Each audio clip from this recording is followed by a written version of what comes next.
கர்த்தருடைய பரிசுத்த நாமத்திற்கு மகிமை உண்டாகட்டும்.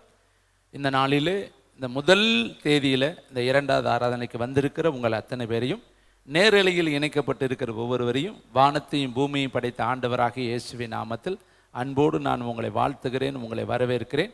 அற்புத இயேசு ஊழியத்தின் சார்பாக நான் உங்கள் அத்தனை பேருக்கும் வாழ்த்துதலை பதிவு செய்து கொள்கிறேன். இந்த இரண்டாவது ஆராதனைக்காய் நான் தேவனுடைய முகத்தையும் சமூகத்தையும் நோக்கி ஜெபிக்கிற வேளையில் தேவனுடைய ஆவியானவர் எனக்கு உங்களோடு பகிர்ந்து கொள்ளும்படி கொடுத்த வார்த்தை 1 சாமுவேல் புஸ்தகம் 15ஆம் அதிகாரம் 29வது வார்த்தை, 360வது பக்கம். எல்லாரும் வேதாகமத்தை எடுத்துக்கொள்வோம். கொஞ்சம் திருப்பி உள்ளே இருந்து தேவனுடைய மகத்துவத்தை, மகிமையை, அவருடைய வார்த்தையினுடைய மேன்மையை நம்ம பார்க்கலாம். இந்த மாதம் கர்த்தர் இப்படியாய் நம்மளோடு இருந்து நம்மை ஆசீர்வதிக்க போகிறார். 1 சாமுவேல் 15ஆம் அதிகாரம் 29வது வார்த்தை. இஸ்ரவேலரின் ஜெயபலமானவர் பொய் சொல்லுகிறதும் இல்லை, தாம் சொன்னதை பற்றி மனஸ்தாபப்படுகிறதும் இல்லை, மனம் மாற அவர் ஒரு மனுஷனும் அல்ல என்றான். மீண்டும் ஒரு நல்ல கவனமாக வாசிங்க. சாமுவேல் சவுலை பார்த்து சொல்லுகிற ஒரு தீர்க்கமான தெளிவான ஒரு வார்த்தை. சாமுவேல் தான் அந்த வார்த்தையை சவுல் ராஜாவை பார்த்து சாமுவேல் தீர்க்கதரிசி சொல்கிற ஒரு வார்த்தை. இப்போ நாமும் கூட ராஜா ஸ்தானத்தில் இருக்கிறோம். நம்மளை ராஜாக்களும் ஆசாரியர்களும் மாற்றியிருக்கிறார். கர்த்தருடைய ஆவியானவர் ஒரு தீர்க்கதரிசியாக இருக்கிறார். அவர் நம்மளோடு கூட பேசுகிறாரு. இஸ்ரவேலரின் ஜெயபலமானவர். அப்போ நம்ம ஆராதிக்கிற தேவன் யாருன்னா முதல்ல தெரிஞ்சுங்க, ஜெயம் கொடுக்கிற பலமுள்ள ஒரு தேவன். அதனால தான் ஜெயபலமானவர். அப்போ கர்த்தராகிய தேவன் யார்? பார்வோன்னு கேட்டேன், கர்த்தர் யார்? அந்த கேள்விக்கு அவர் யார் என்பதை செங்கடல்ல கொண்டு போய் காட்டினாரு. கர்த்தர் யார் என்பதை 10 வாதைகளை காண்பித்து கர்த்தர் யார் என்பதை காண்பித்தாரு. வானத்திலிருந்து மன்னாவை பொழிய பண்ணி கர்த்தர் யார் என்பதை காண்பித்தாரு. இருளை உண்டாக்கி கர்த்தர் யார் என்பதை காண்பித்தாரு. வெட்டுக்கிளிகளை உருவாக்கி கர்த்தர் யார் என்பதை காண்பித்தாரு. வண்டுகளை உருவாக்கி, இன்னும் மூலவியாதிகளை உருவாக்கி, பலவிதமான வாதைகளை பார்வோனுக்கும் அவனுடைய சேனைகளுக்கும் கொண்டு வந்து கர்த்தர் எவ்வளவு பயங்கரமான பராக்கிரமசாலி என்பதை பார்வோனுக்கு கர்த்தர் காண்பித்தார். இன்றைக்கு இந்த வார்த்தை சொல்கிறது, நம்முடைய தேவன் இஸ்ரவேலர்னா நாம தான், தேவனுடைய ஜனங்கள் தான் இஸ்ரவேலர்கள். இந்த இஸ்ரவேலர்களுக்கு ஒரு தேவன் இருக்கிறார் இல்லையா? அவர் தான் கர்த்தராகிய இயேசு கிறிஸ்து. அவர் எப்படிப்பட்டவர் என்று இந்த வார்த்தை சொல்கிறது, ஜெய பலமானவர், ஜெயம் கொடுக்கிற பலமுள்ள ஒரு தேவன், ஜெயம் கொடுக்கிற ஒரு தேவன். அப்போ இந்த மாதம் உங்களுக்கு ஜெயம் கர்த்தர் கட்டாயம் கொடுப்பார். சீட்டு மடியில் போடப்படும், ஜெயமோ கர்த்தரால் வரும். குதிரை யுத்தத்து நாளுக்கென்று ஆயத்தம் பண்ணப்படும், ஜெயமோ கர்த்தரால் வரும். சீட்டு மடியில் போடப்படும், காரிய சித்தியோ கர்த்தரால் வரும். இப்படி வேதத்தில் நிறைய காரியங்களை நம்ம பார்க்கிறோம். கர்த்தரால் வரக்கூடியதே நிறைய இடத்துல வேதம் சொல்லுகிறது. இங்கே கர்த்தர் ஜெயபலமானவர் எப்படிப்பட்டவர்? 3 கேரக்டர் உள்ளவர்னு வேதம் சொல்லுது. அவர்கிட்ட இருக்கிற கேரக்டர், அவர்கிட்ட இருக்கிற சுவாபங்கள் 3 சாமுவேல் சொல்றாரு பாருங்க. 1, அவர் பொய் சொல்லுகிற தேவன் அல்ல. நல்ல கவனிக்கணும். 10 கட்டளையில் ஒரு கட்டளை, பொய் சொல்லாது இருப்பாயாக. இன்னைக்கு இந்த ஃபர்ஸ்ட் தேவன் யார்? அவர் பொய் சொல்ல மாட்டாரு. அவர் பொய்யை உரைக்காத ஒரு தேவன், பொய்யை விரும்பாத தேவன், பொய்யை அருவருக்கிற ஒரு தேவன். நாம யாரு? அவருடைய குமாரர்கள், குமாரத்திகள், அவருடைய ஆசாரியர்கள், அவருடைய ராஜாக்கள், அவருடைய உடன் பணி விடைக்காரர்கள், அவருடைய ஊழியத்தில் இருக்கிற போர்ப்பட தளபதிகள், யுத்த அதிபதிகள், காரியதரிசிகள், அவருடைய கையின் கிரிகள். ஆனா கர்த்தர் யாரு? பொய் சொல்லாதவர். ஆனா நாம யாரா இருக்கணும்?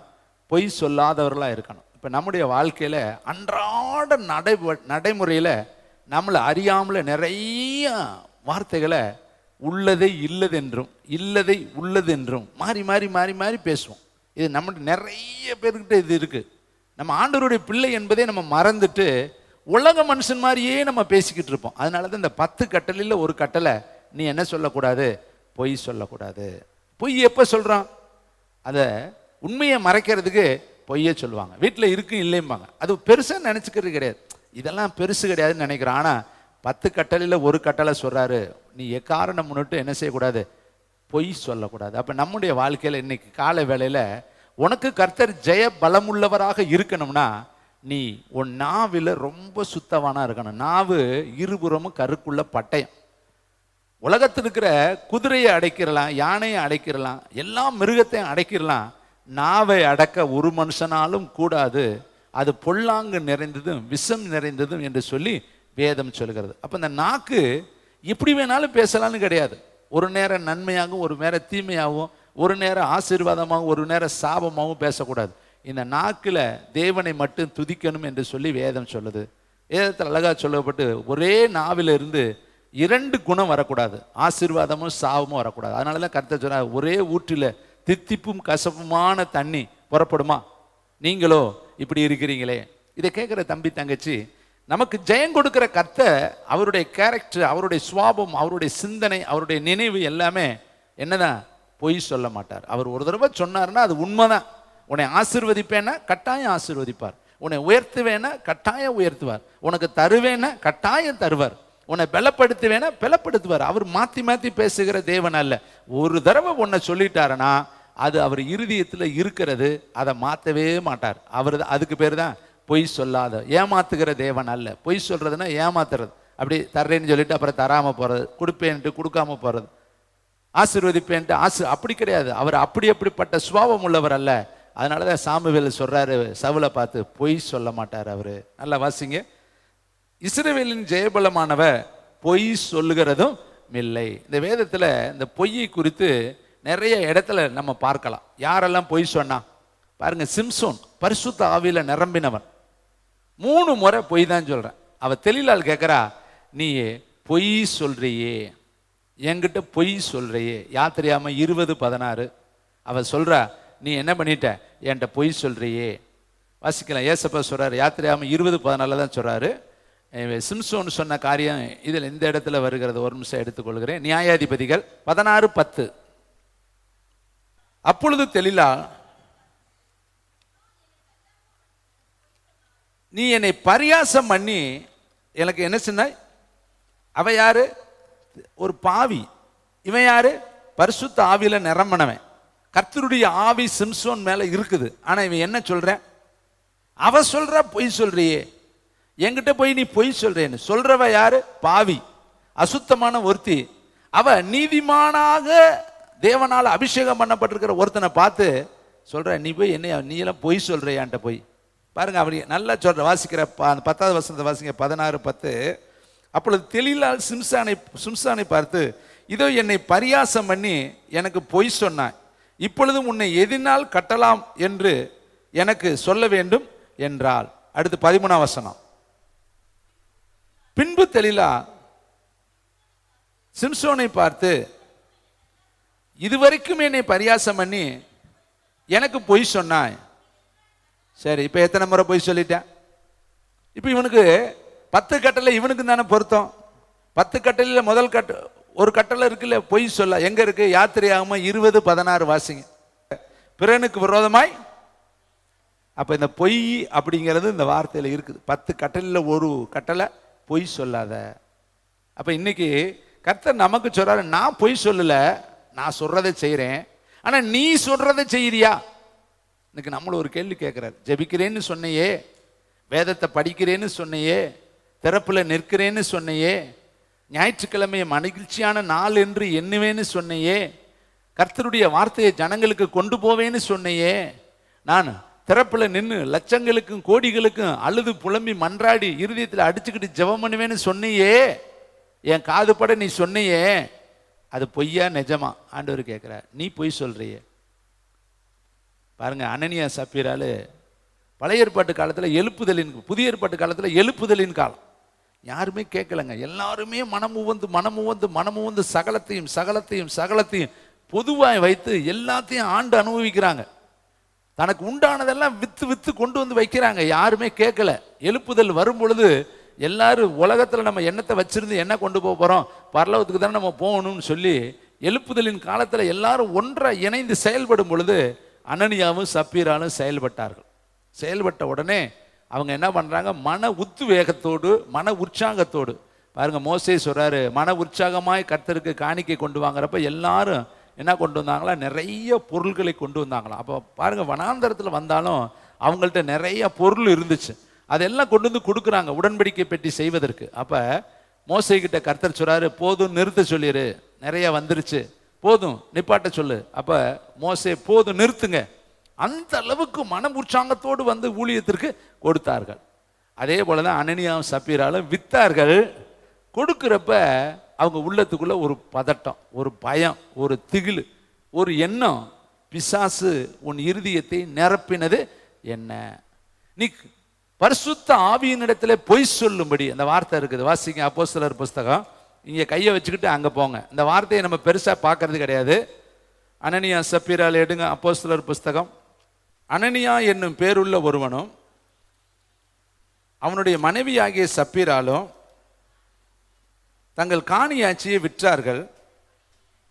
தன் மனைவி அறிய கிரயத்தில் ஒரு பங்கை வஞ்சித்து வைத்து ஒரு பங்கை கொண்டு வந்து அப்போஸ்தலருடைய பாதத்தில் வைத்தான். பேதுரு அவனை நோக்கி, அனனியாவே, நல்ல கவனமா வாசிங்க, நிலத்தின் கிரயத்தில் ஒரு பங்கை வஞ்சித்து வைத்து பரிசுத்த ஆவியினிடத்தில் என்ன பண்ணும்? இவங்க யாரு? எழுப்புதல்ல தன்னை உட்படுத்தி கொண்ட எழுப்புதல் வீரர்கள். ஆனா வாயில என்ன இருக்குது? சின்ன காரியம் தாங்க, பெருசா நம்ம நினைக்கிறதே கிடையாது. நம்மளும் அப்படித்தாங்க. நம்மகிட்டையும் காலையிலிருந்து சாயந்தரத்துக்குள்ள நம்மளை அறியாமலே நிறைய காரியத்தை என்ன பண்றோம்? பேசிக்கிட்டே தான் இருக்கிறோம். எல்லாத்துக்கிட்டையுமே இருக்கு இந்த மைனர் மிஸ்டேக். நிறைய பேர் சொல்லுவாங்க, சின்ன சின்ன காரியம் தான். இவங்க பாருங்க, நினைக்கிறாங்க நம்ம பொய் சொல்லிட்டோம் யாருக்கும் தெரியாதுன்னு. ஆனா உள்ள இருக்கிற ஆவியானவர்கிட்ட பேதுரு கேட்கிறாரு, பரிசுத்த ஆவியினிடத்தில் பொய் சொல்லும்படி சாத்தான் உன் இருதயத்தை. அப்ப பொய்யை கொண்டு வர்றவன் யாரு? சாத்தான். நல்லா தெரிஞ்சுக்கணும். யோவான் 10:10 சொல்றாரு, திருடன் திருடவும் கொல்லவும் அழிக்கவும் வருகிறானே அன்றி வேறு ஒன்றுக்கும் வாரான். இந்த பொய் எங்கிருந்து வந்துச்சு? ஏசப்ப சொல்றாரு, உங்கள் பிதாவாகிய பிசாசானவன் அவன் பொய்யனும் பொய்க்கு பிதாவுமா இருக்கிறான். அப்ப பொய்க்கு பிதா ஒருத்தர் இருக்கேன், அவன் தான் பிசாஸ், அவன் பொய்யன், அவன் பொய்க்கு பிதா. அப்ப நமக்குள்ள அந்த விதையை போடுறான். பொய்ய சொல்லு, கண்டுக்க மாட்டாங்க. வல்லேன்னு சொல்லு, அப்படி சொன்னா சங்கடமா இருக்கும். வேலை இருந்துச்சுன்னு சொல்லு, அங்க போனேன்னு சொல்லு, வயிற்று வலிச்சிச்சுன்னு சொல்லு, வாயை வலிச்சிச்சுன்னு சொல்லு, இடுப்பு வலின்னு சொல்லு, வீட்டில் வேலைன்னு சொல்லு, எதையாவது உன்னை சொல்லு, யாருக்கு தெரியும்? ஆனா வேதம் சொல்லுது, பரிசுத்த ஆவியினிடத்தில் பொய் சொல்லும்படி சாத்தான் உன் இருதயத்தை நிரப்பினது என்ன?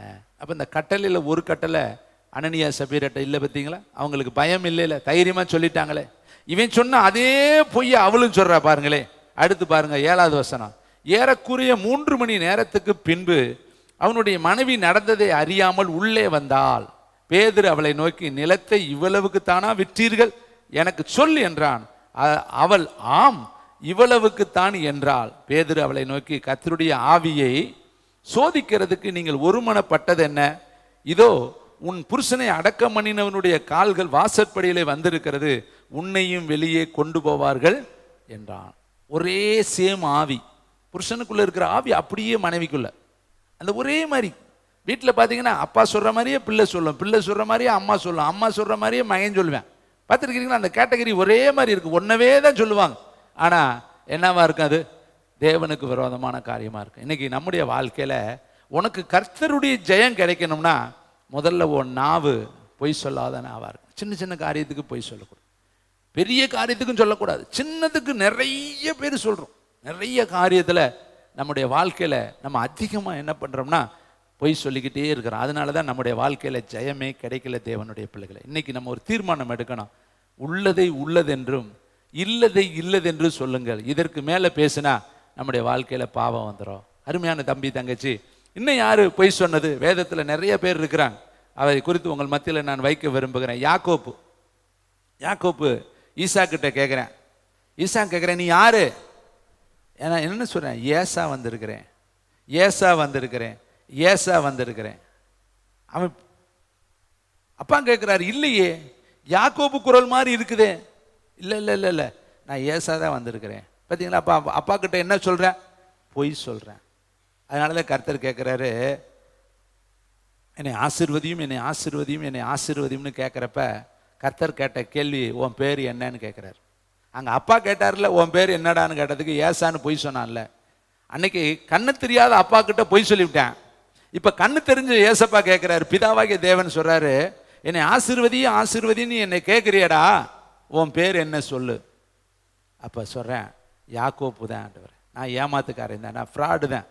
நான் அப்பாவை ஏமாற்றி, அண்ணனை ஏமாற்றி, இவன் எங்கெல்லாம் ஏமாத்தினானா அங்கெல்லாம் இவன் லாபம் இவனை ஏமாற்றி 7 வருஷம் ஆட்டுக்குட்டியை மேய்க்க விட்டுட்டு 7 நிமிஷத்தில் ஆளை மாற்றி விட்டான் பார். எவ்வளோ பெரிய ஏமாற்றம்.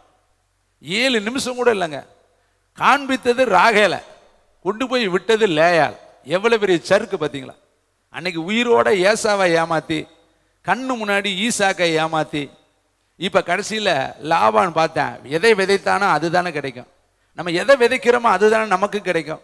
நம்ம ஒருத்தருடைய வாழ்க்கையில் வேதனையும் கஷ்டத்தையும் கண்ணீரையும் கவலையும் துக்கத்தையும் பாடுகளையும் அவமானங்களையும் உண்டாக்கினா நமக்கு மட்டும் தேநீட்ட பணியாரமாக கிடைக்கும். நம்முடைய வாழ்க்கையில அதே வேதனை வருங்க, அதே பிரச்சனை வரும். முள்ளை பிடுங்குறவனை பாம்பு கடிக்கும், வேலியை பிடுங்குறவனை கடிக்கும், இரும்பை கையை அடகிறவன் இரும்பினால காயப்படுவான், குழியை வெட்டுகிறவன் குழியில விழுவான். எதை விதைக்கிறோமோ அதான் வருவான். முள்ளை விதைச்சா முள்ளு, கல்லை விதைச்சா கல்லு. எது உன்னுடைய வாழ்க்கையில விதையா இருக்குதோ அதுதான் உன்னுடைய வாழ்க்கையில வரும். தேவனுடைய பிள்ளைகளை இப்ப லாபான் பாருங்க, எப்படி 10 முறை ஏமாத்தினானா. இவன் ஏமாத்தினது எத்தனை முறை? 2 முறை ஏமாத்தினேன். ஆனா மாமா ஏத்தமாது 10 முறை சம்பளத்தை மாத்தினேன். அவன் இறுதி நேத்து இருந்தது போல இன்னைக்கு இல்லை. உங்க அப்பா நேத்து மாதிரி இல்லை, இன்னைக்கு மாறி மாறி பேசுறேன். அதனால நம்ம புறப்பட்டுருவோம், மரியாதையை நம்ம வீட்டுக்கு போயிடலான்டான்ட்டு அவன் கிளம்புறான். அப்ப எதை விதைச்சான்? அன்னைக்கு நினைச்சேன் அப்பாவோட அண்ணனுடைய சேஷ்ட புத்திர பாகத்தை பிடுங்கிட்டோம், நமக்கு கிடைச்சிருச்சுன்னு ரொம்ப சந்தோஷப்பட்டேன். அப்பா கிட்ட இருக்கிற ஆசீர்வாதத்தை ஆள் மாற்றி மாறாட்டம் பண்ணி வாங்கிட்டோம்னு ரொம்ப சந்தோஷப்பட்டேன், கிடைச்சிச்சு. ஆனால் இவன் வாழ்க்கையில் போற இடம் பூரா தோல்வி, ஏமாற்றம் பார். அவனுடைய வாழ்க்கையில் எத்தனை வேதனை, எத்தனை கண்ணீர். ரூபன் தன்னுடைய சித்திக்கிட்டே தவறாக நடக்கிறான், அது எவ்வளோ பெரிய வேதனை. சிமியோனும் லேவியும் கொடூரமான பட்டயம் உள்ளவர்களாய் மாறினார்கள். அவனுடைய மகள் தீனால் தீக்கரையாக்கப்பட்டாள், எத்தனை வேதனை. அவன் வாழ்க்கையெல்லாம் கண்ணீர் தான். அப்படி எங்கே பார்த்தாலும் வேதனையோடு தான் அவனை சுற்றி கொண்டு அலைஞ்சான். இதை கேட்குற தம்பி தங்கச்சி, நம்முடைய வாழ்க்கையில் நாவு ரொம்ப முக்கியம். நாவை அடக்க ஒரு மனுஷனாலும் கூடாதது. அது பொல்லாங்கு நிறைந்ததும் சாவுக்கு எதுவான விஷ நிறைந்தது. அதை அடக்க ஒருவரால் தான் முடியும், அவர் தான் பரிசுத்த ஆவியானவர். கறந்துட்டு அதனால தான் அந்நிய பாஷையில் பேசுங்க, அந்நிய பாஷையில் பேசுங்க. ஏன் அந்நிய பாஷைக்கு முக்கியத்துவம் தர்றோம்? பரிசுத்த ஆவியானவரை ஓ நாவில தடை பண்ணாதிருங்க. நீங்க அந்நிய பாஷையில பேசுகிறவன் ரகசியத்தை பேசுகிறான். நீங்க ஆவியானவருக்குள்ள பேசிக்கிட்டே இருந்தீங்கன்னா உங்க நாவில பொய் வராது தம்பி தங்கச்சி. அது ஆவியானவர் தடை பண்ணிடுவார். இந்த இடத்துல பேசும்பார், இந்த இடத்துல பேசாதேம்பார். ஏசப்பா பாருங்க, சில இடத்துல ஏறோது கேட்டா பேசாமையில இருப்பார், பிலாத்து கேட்டா பேசாமலே இருப்பார், சில இடத்துல பேசவே மாட்டார். அந்த இடத்துல பேச வேண்டிய அவசியம் இல்லை. அவசியம் இல்லாத இடத்துல நம்ம என்ன செய்யக்கூடாது? பேசக்கூடாது. இன்னும் பாருங்களே, அப்ப யாக்கோபு பொய் சொன்னாரு, சிம்சோன் பொய் சொன்னாரு. இன்னும் நீங்க பாருங்களேன், 1 ராஜாக்கள் 13:18 வாசிங்க. 1 ராஜாக்கள் 13:18. அதற்கு அவன், உம்மை போல நானும் தீர்க்கதரிசி தான். அவன் அப்பம் புசித்து தண்ணீர் குடிக்க நீ அவனை திருப்பி நீ உன் வீட்டுக்கு அழைத்து கொண்டு வா என்று ஒரு தூதன் கர்த்தருடைய வார்த்தையாக என்னுடன் சொன்னான் என்று அவனிடத்தில். நல்லா கவனிங்க, யெரொபெயாம் என்கிறவன் ஒரு பலிபீடம் கட்டுவான். அந்த பலிபீடத்தில் தேவனுக்கு விருப்பமில்லாத காரியங்களை அவன் செய்வான். 2 காரியத்தை அவன் செய்யும் பொழுது ஒரு தீர்க்கதரிசி புறப்பட்டு வந்து அங்கே தீர்க்க தரிசனம் சொல்லுவார். 13ஆம் அதிகாரம் 1ஆம் வசனத்தை 2வது வசனத்தை பார்த்தீங்கன்னா அந்த தீர்க்க தரிசனம் எழுதப்பட்டிருக்கு. 13ஆம் அதிகாரம் 1 ராஜாக்கள் 13:2. அந்த பலிபீடத்தை நோக்கி, பலிபீடமே பலிபீடமே, இதோ தாவீதின் வம்சத்தில் யோசியா என்னும் பேருள்ள ஒரு குமாரன் பிறப்பான். அவன் உன்மேல் தூபம் காட்டுகிற மேடைகளின் ஆசாரியர்களை உன்மேல் பலியிடுவான். மனுஷரின் எலும்புகள் உன்மேல் சுட்டரிக்கப்படும் என்பதை கர்த்தர் உரைக்கிறார் என்று கர்த்தருடைய வார்த்தையை கூறி அன்றைய தினம் அவருடைய அடையாளத்தையும் சொல்லி, இதோ இந்த பலிபீடம் வெடித்து அதில் உள்ள சாம்பல் கொட்டுண்டு போகும், கர்த்தர் உரைக்கிறதுக்கு இதுவே அடையாளம் என்றான். இந்த தீர்க்க தரிசனத்தை சொல்லிட்டு அவன் சொல்றான், இந்த இடத்துல தண்ணி குடிக்க கூடாதுன்னு கர்த்தர் எனக்கு சொல்லி இருக்கிறாரு. 9ஆம் வசனம் பாருங்க. ஏனென்றால் நீ அப்பம் புசியாமலும் தண்ணீர் குடியாமலும் போன வழியாமல் திரும்பாமலும் இருவென்று கர்த்தர் தம்முடைய வார்த்தையால் எனக்கு கட்டளையிட்டிருக்கிறார் என்று சொல்லி அவன் பெத்தேலுக்கு வந்த வழியாய் திரும்பாமல் வேறு வழியாய் போய்விட்டான். இப்போ வந்தவன் கரெக்டாக தீர்க்க தரிசனத்தை சொல்லிட்டு யெரொபெயாமை எச்சரிச்சுட்டு யெரொபெயாமை கடிந்து கொண்டுட்டு அவன் கட்டின பலிபீடத்தை குறித்து வரப்போகிற யோசியா, இதிலிருந்து 14வது ஜெனரேஷன்ல தான் யோசியா வருவார். அப்போ 14 தலைமுறைக்கு பின்னாடி கிட்டத்தட்ட 1400 வருஷத்துக்கு பின்னாடி வரப்போறவனை இப்பயே என்ன பண்றாரு, தீர்க்க தரிசனம் சொல்றாரு, இனிமேல் தான் ஒருத்தன் வருவேன்.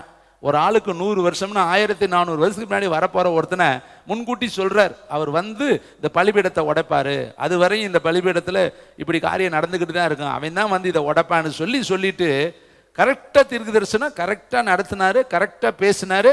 அதே மாதிரி அந்த வீட்டில் அங்க அப்பம் புசிக்கல, தண்ணீர் குடிக்கல, போன வழியா இல்லாமல் வேறு வழியா போனார், எல்லாம் செஞ்சுட்டாரு. ஆனா இவர் என்ன பண்ணிட்டார் தெரியுமா, நேரா போகாம ஒரு குறிப்பிட்ட இடத்துல போய் தங்கிக்கிட்டார். 14 வசனத்துல பாருங்களே, தேவனுடைய மனுஷனை தொடர்ந்து போய் ஒரு கர்வாலி மரத்தின் கீழ் உட்கார்ந்து இருக்கிற அவனை சொல்லியாச்சுல, தலைதெறிக்க ஓடணுமா ஓடக்கூடாதா, இவன் போய் எங்க உட்காந்துருக்கேன், போற வழியில ஒரு இடத்துல உட்காந்துட்டான், கர்வாலி மரத்துக்கடியில் போய் உட்காந்துட்டான். நம்முடைய வாழ்க்கையில இருந்தாங்க உட்கார்ற இடம் தான் ரொம்ப முக்கியம். யாக்கோப ஆண்டவர் சொன்னார், எழுந்து பெத்தேலுக்கு போன்னு சொன்னார். ஆனா அவன் போய் சுக்கோத்துல உட்கார்ந்தான்.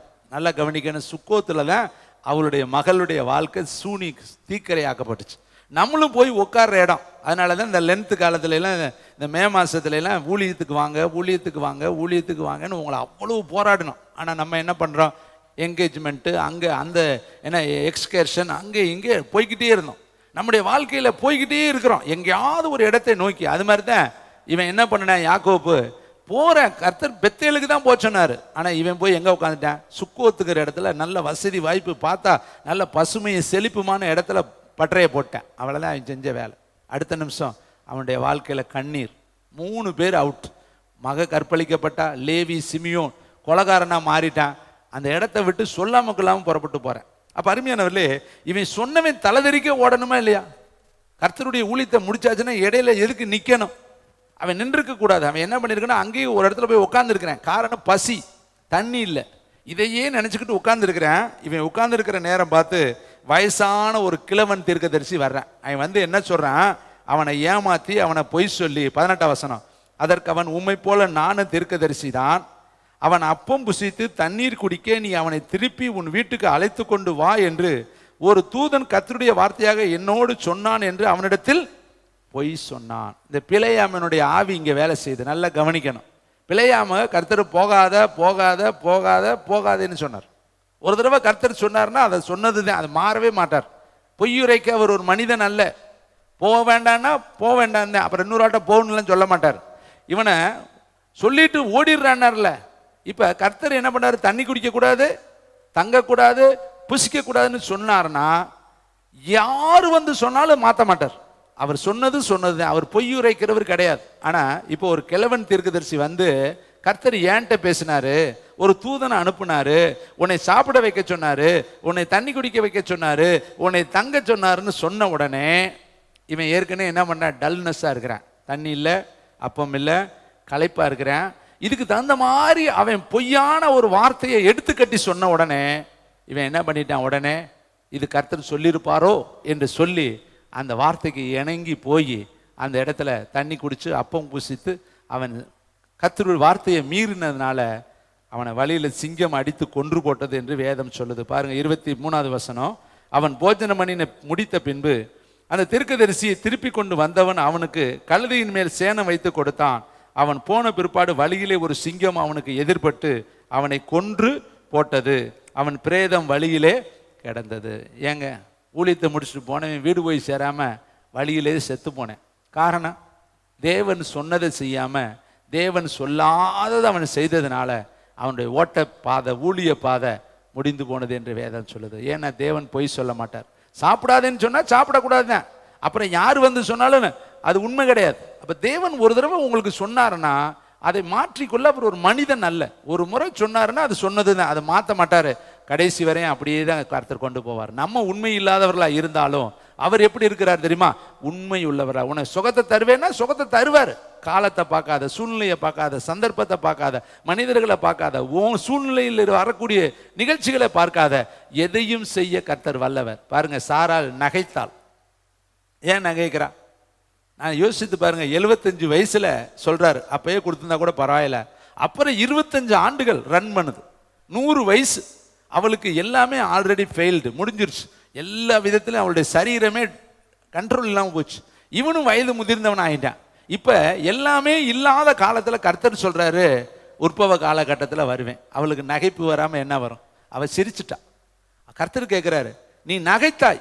அவ இல்லவே இல்லை, அவ போய் சொல்றா இல்லவே இல்லைங்கிற. இல்ல இல்ல நீ நகைத்தாய், இல்ல நான் நகைக்கலைங்கிறான்.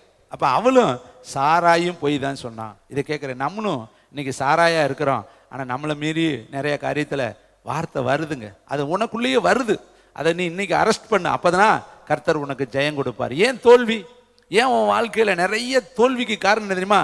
உன் நாவுதான் உனக்கு விரோதியா இருக்குது. உன் நாவால தான் நீ தோல்வி அடைஞ்சுக்கிட்டே இருக்க. நம்மளை அறியாமலே பேசுறது, வீட்டில் கணவன்கிட்ட போய், பிள்ளைகள்கிட்ட போய், ஊழியக்காரன்ட்ட போய், பக்கத்தில் இருக்கவங்கள்ட்ட போய் பேச்சு பேச்சு பேச்சு. அது நல்லாவே தெரியும். நம்ம மாற்றி மாற்றி பேசும் பொழுது நம்ம பொய் பேசுறங்கிறது நல்லாவே தெரியும். நம்ம உள்ளத்தில் ஒன்று இருக்கும், வெளியில் ஒன்று பேசுவோம். இதை குறித்து வேதம் சொல்லுது, நீ நடிக்காத, நடிச்சேன்னா அது கர்த்தர் பார்க்குறாருன்னு. அருமையான தம்பி தங்கச்சி, இன்னும் நிறைய காரியங்களை நான் உங்கள் மத்தியில் பேச விரும்புகிறேன். கர்த்தருக்கு மகிமை உண்டாகட்டும். பாருங்கள், சங்கீத புஸ்தகம் 5ஆம் அதிகாரம் 6வது வசனத்தை பாருங்க. கர்த்தர் பொய் பேசுறதுல என்ன செய்வாருன்னு வேதத்துல சங்கீதக்காரர் எழுதி இருக்கிறாரு. ஒருவேளை இன்னைக்கு நமக்குள்ள அந்த சுபாவம் இருந்தா இன்னைக்கு வேரோடு இங்க பிடிங்கி வச்சுட்டு போயிடணும். பொய் பேசுகிறவர்களை அழிப்பி இரத்த பிரியனையும் சூதுள்ள மனுஷரையும் கர்த்தர், பார்த்தீங்களா, பொய் நம்மளை அழிச்சிருங்க. இரத்த பிரியனையும் சூதுள்ளவர்கள், சூதா பேசுறது, சூதா செய்யறது, பிறரை கவிழ்க்கிறதுக்கு சூது பண்றது. அப்படியே பார்த்தா எப்படி இவங்களை கவுக்கணும், எப்படி இவங்களை ஓவர்டேக் பண்ணணும், இப்படிலாம் ரொம்ப சூதா வேலை செய்வாங்க. வேதத்தில் அப்படி இருக்கு பாருங்களேன். நிறைய பேரை வேதத்தில் அப்படி காண்பித்து கொடுக்க முடியும் சூதா செய்யற. அருமையானவர்களே, நம்முடைய வாழ்க்கையில அந்த சூது வாதுக்கள் நம்ம இடரக்கூடாது, வெகுளித்தனமா இருக்கணும். அதனாலதான் கபடற்றவர்களா இருங்கள் என்று கர்த்தர் சொன்னார். நம்ம சூதுக்கு இங்க வேலையே கிடையாது. நம்ம தேவனுடைய வார்த்தை கபடற்றவர்களா இருங்கள். அருமையான தம்பி தங்கச்சி, அடுத்து பாருங்க வேதத்துல பொய் உதடுகள். நீதிமொழிகள் 12:22 வாசித்து பார்க்கலாம். நீதிமொழிகள் 12:22. ரீபா ரீபா ரபா ரீபா ரபா ரபா. Thank you Jesus. பொய் உதடுகள், பார்த்தீங்களா, பொய் உதடு. நம்ம உதட்டு பொய்யா பேசிக்கிட்டே இருந்தோம்னு வச்சுங்களேன், யாருக்கும் தெரியாதுங்க, மனுஷில் ஏமாத்திரலாங்க. ஆனா கர்த்தருக்கு தெரியும். அது தேவன் அருவருக்கிற உதடு. அந்த உதட்டால கர்த்தரை துதிச்சா, புகழ்ந்து பாடினா, கர்த்தரை மகிமைப்படுத்தினா, அவர் நினைப்பாட்டி நீ பூரம் பேசு, பூரம் பொய், நீ என்னை மகிமைப்படுத்துறியே. அதனாலதான் நீ மிகுதியாய் ஜெபம் பண்ணினாலும் நான் கேளேன், நீங்கள் உபவாசித்தாலும் நான் காணேன்கிறார். ஏசாயா தீர்க்கதரிசியில் எழுதுறார்.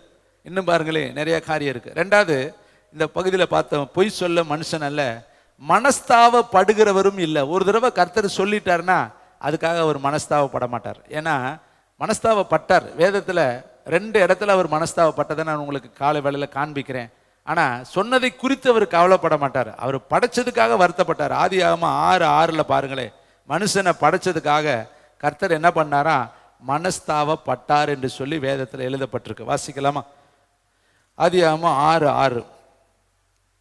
நான் தாம் பூமியிலே மனுஷனை உண்டாக்கினதற்காக, எப்படி இருக்கு அந்த மனஸ்தாபம்? நம்ம மனஸ்தாபப்பட்டிருக்கோம்ல, பார்த்துருக்கிறீங்களா? சமயத்தில் நமக்கு மனஸ்தாபம் வந்தால் எப்படி இருக்கும்? ரொம்ப ஒரு மாதிரி இருக்கும். கணவன் செய்கிறது பிடிக்கலைன்னா மனஸ்தாபம் வந்துடும், பிள்ளைங்க செய்கிறது பிடிக்கலைன்னா மனஸ்தாபம் வந்துடும், அம்மா செய்கிறது பிடிக்கலைன்னா உங்களுக்கு மனஸ்தாபம் வந்துடும். உங்களுக்கு மேலாளர்கள், உங்களுக்கு அதிகாரியாக இருக்கிறவங்க ஏதாவது உங்களை வருத்தப்படுத்தினா உங்களுக்கு மனஸ்தாபம் வரும். இப்படி பண்ணிட்டாங்களே, இப்படி பண்ணிட்டாங்களே, இப்படி பண்ணிட்டாங்களே. தேவன் பாருங்க புலம்புறார். மனுஷனை உண்டாக்கினதற்காக அவர் போய் அப்படியே உட்கார்ந்துட்டு, அவர் கர்த்தர் மனஸ்தாபப்பட்டார். அது அவர் இருதயத்துக்கு எப்படி இருந்துச்சு?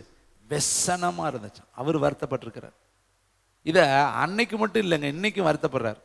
சவுலை ராஜா வைக்கினதுக்காக நான் மனஸ்தாபப்படுகிறேன். சாமுவேல்கிட்ட சொல்றாரு, எத்தனை நாள் தூக்கிக்கிட்டு உட்காந்துருப்ப, எத்தனை நாள் தான் நீ அழுதுகிட்டே இருப்ப, உன் கொம்ப தைலத்தில் நிரப்பு, நான் வேற ஒருத்தனை போய் நான் தெரிந்து கொண்டேன், நீ மனஸ்தாபப்படாத. அவர் மனஸ்தாபப்பட்டது போது ஊழியக்காரன மனஸ்தாபத்தை அவர் மாற்றார். இப்போ இன்னைக்கு ஒருவேளை இந்த வசனத்தில் கை வச்சு உங்களையும் என்னையும் நம்மையும் கர்த்தர் உண்டாக்கினதுக்காக மனஸ்தாபப்பட்டார்னா நம்ம வாழ்ந்து ஒரு பிரயோஜனமே இல்லை. ஒரே ஒரு வாழ்க்கை, ஒரே ஒரு சான்ஸ் தான். இந்த சான்ஸ்லையும் அவருக்கு விருப்பம் இல்லாததை செஞ்சுட்டு நம்ம எந்த முகத்தோடு அவரை போய் பார்க்க போகிறோம்? அவர்கிட்ட போய் எப்படி நிற்க முடியும்? அவர்கிட்ட போய் நின்ன, ஏப்பா உன்னை நான் உருவாக்கி, உன்னை படைச்சு, உனக்கு உணவு கொடுத்து, சுகம் கொடுத்து, பலன் கொடுத்து, உன் வாழ்க்கையில் எத்தனை நன்மைகளை நான் செஞ்சுருக்கிறேன், ஆனால் நீ எனக்கு விருப்பமாக வாழாமல் உனக்கு விருப்பமாக வாழ்ந்து உன் மனம் போல் வாழ்ந்துட்டு இப்போ வந்து என்கிட்ட வெறுங்கையாக நிற்கிறியே, எங்கப்பா ஆத்துமா? எனக்காக நீ செஞ்ச உன்னுடைய ஊழியத்தெல்லாம் கணக்கு என்கிட்ட ஒப்புவிப்பான்னா என்ன சொல்கிறது? இதை கேட்குற தம்பி தங்கச்சி, இவன் இங்க மனுஷனை படைச்சதுக்காக கர்த்தர் மனஸ்தாபப்பட்டாராம், விசனமா இருந்துச்சான். ஏன்? அதுக்கு மேல் வசனம் பாருங்க. மனுஷனுடைய அக்கிரமும் பூமியிலே பெருகிற்று என்றும் அவன் இருதயத்தின் நினைவுகளின் தோற்றமும் நித்தமும் பொல்லாதது என்று கர்த்தர். நினைவுகளின் தோற்றம், இருதயத்தினுடைய எண்ணம். நம்ம இருதயத்தில் எண்ணம் நல்ல எண்ணமா இருக்கணுங்க. இருதயத்தை மனுஷன் பார்க்க மாட்டான், கர்த்தர் பார்ப்பார். உங்க இருதயம் அவருடைய பார்வையில கண்ணாடி போல இருக்குதுங்க. நீங்க என்ன நினைக்கிறீங்கிறது அவருக்கு அப்படியே வெட்ட வெளிச்சமா தெரியும். உன் இருதயத்துக்குள்ள என்ன ஓடுதுங்கிறது கர்த்தருக்கு தெரியும். அபிமெலேக்கு ராஜா சாராயை தூக்கிட்டு போயிட்டான். அவன் சொல்றேன், உத்தம இருதயத்தோடு இதை நான் செஞ்சேன். அப்ப கர்த்தர் சொல்றார், அந்த வசனத்தை பாருங்க, ரொம்ப அருமையான ஒரு வசனம். அடுத்த ஒரு ராஜா அவன் செஞ்சது, அவன் மன வருத்தப்பட்டோன்னே கர்த்தர் சொல்றாரு, உன் உத்தமத்தை நான் அறிஞ்சிருக்கிறேன். ரைட். 20ஆம் அதிகாரம் 6வது வசனம் வாசிங்க. அப்பொழுது தேவன், உத்தம இருதயத்தோடு நீ இதை செய்தாய் என்று நான், கைத்தட்டுங்க பார்க்கலாம். அபிமெலேக்கு ராஜாவை பார்த்து கர்த்தர் சொல்றாரு, அவன் சொல்றான், இவ வந்து ஆபிரகாமுடைய மனைவின்னு எனக்கு தெரியாது, இவன் எனக்கு சகோதரின்னு தான் சொன்னேன். நான் என்ன பண்ணிட்டேன், ராஜாக்களுடைய முறைமையின்படி அவளை எனக்கு நான் எடுத்துக்கிட்டு வந்துட்டேன். அப்புறம்தான் தெரியுது இவள் வந்து அவனுடைய மனைவின்னு. ஆனால் நல்ல எண்ணத்தோடு உத்தம இருதயத்தோடு தான் நான் இதை செஞ்சேன். அப்பதான் கர்த்தர் சொல்றாரு, அப்பொழுது தேவன், உத்தம இருதயத்தோடு நீ இதை செய்தாய் என்று நான் அறிந்திருக்கிறேன். நீ எனக்கு விரோதமாய் பாவம் செய்யாதபடி உன்னை தடுத்தேன். ஆக நீ அவளை தொட நான் உனக்கு இடம் கொடுக்கவில்லை. கைத்தட்டி கர்த்தருக்கு நன்றி சொல்லுங்க. எவ்வளவு பத்தி உத்தம இருதயத்தை கர்த்தர் அறிஞ்சிருக்கிறார். அப்ப நம்ம மனசுக்குள்ள என்ன நினைக்கிறோம்னு அவருக்கு தெரியுங்க. நம்ம நினைக்கிற மாதிரி கர்த்தர் பார்க்கிறவர் கிடையாது. பாருங்களேன், அப்போஸ்தலர் புஸ்தகத்துக்கு வாங்க. சிமியோன் என்று சொல்லப்பட்ட மாய வித்தைக்காரன், அவன் பேதுருக்கிட்ட வந்து எப்படிலாம் அவன் பேசுறான், நடிக்கிறான். அப்ப சாத்தான், உன் இருதயத்தை நிரப்பினது என்ன? உன்னுடைய இருதயம் அக்கிரமத்தினால் கட்டப்பட்டிருக்கிறத நான் பார்க்கிறேன். துர்க்குணத்தை விட்டு மனம் திரும்பு. 8ஆம் அதிகாரம் 21 வசனம். உன் இருதயம் தேவனுக்கு முன்பாய். இவன் என்னெல்லாம் பெற்றுக்கிட்டான் தெரியுமா? 13ஆம் வசனம். அப்பொழுது சிமியோனும் விசுவாசித்து, எடுத்துட்டீங்களா? அப்போஸ்தலர் 8:13 வாசிங்க. அப்பொழுது சிமியோனும் விசுவாசித்து ஞானஸ்தானம் பெற்று பிலிப்புவை பற்றி கொண்டு அவனால் நடந்த அடையாளங்களையும் பெரிய அற்புதங்களையும் கண்டு பிரமித்தான். இப்போ சிமியோனுக்கிட்ட என்னென்ன இருக்குது? விசுவாசம் இருந்துச்சு, ஞானஸ்தானம் எடுத்திருந்தான், அற்புதங்களை கண்டான், அதனால அவன் பிரமித்தான். ஆனா அவன் எப்படிப்பட்ட மனுஷனா இருந்திருக்கான்? 21, உன் இருதயம் தேவனுக்கு முன்பாக விசுவாசமா இருந்திருக்கேன், ஞானஸ்தானம் எடுத்திருக்கிறேன், அற்புதங்களை பார்த்து பிரமிச்சிருக்கிறேன், ஆனா இருதயம் என்னவா இல்லை. புரியுதுங்களா? ஒரு மனுஷனுக்குள்ள எத்தனை கேரக்டர் இருக்கு பாருங்க. வெளியில பார்த்தா விசுவாசிக்கிறேன், வெளியில பார்த்தா ஞானஸ்தானம் எடுத்துட்டேன், வெளியில பார்த்தா பிரமிக்கிறேன், அப்படியே அற்புத அடையாளத்தை பார்த்துட்டு பின்னாடியே ஓடுறேன். எல்லாருடைய பார்வையில பார்த்தா அவன் ஒரு நல்ல, எப்படி இருக்கிறான், நல்ல பிலீவர் மாதிரியே இருக்கிறான், விசுவாசி மாதிரியே இருக்கிறான். எல்லாரும் அவனை பார்த்து ஆச்சரியப்படுறாங்க. பாரு, சிமியோன் வந்து ஞானஸ்தானம் எடுத்துட்டாரு, சிமியோன் வந்து என்ன பண்றாரு, விசுவாசிக்கிறாரு, சிமியோன் வந்து அற்புதங்களை எல்லாம் பார்த்து பிரமிக்கிறார். ஆனா பேதுருடைய கண்கள்ல அவன் இருதயம் தெரியுது. உன் இருதயம் தேவனுக்கு முன்பாய் செம்மையாயிராது அப்படின்னால் இந்த விஷயத்துல உனக்கு பங்கும் இல்லை பாகமும் இல்லை. ஆக நீ உன் துர்க்குணத்தை விட்டு மனம் திரும்பி. இப்ப என்ன குணத்துல இருக்காவே?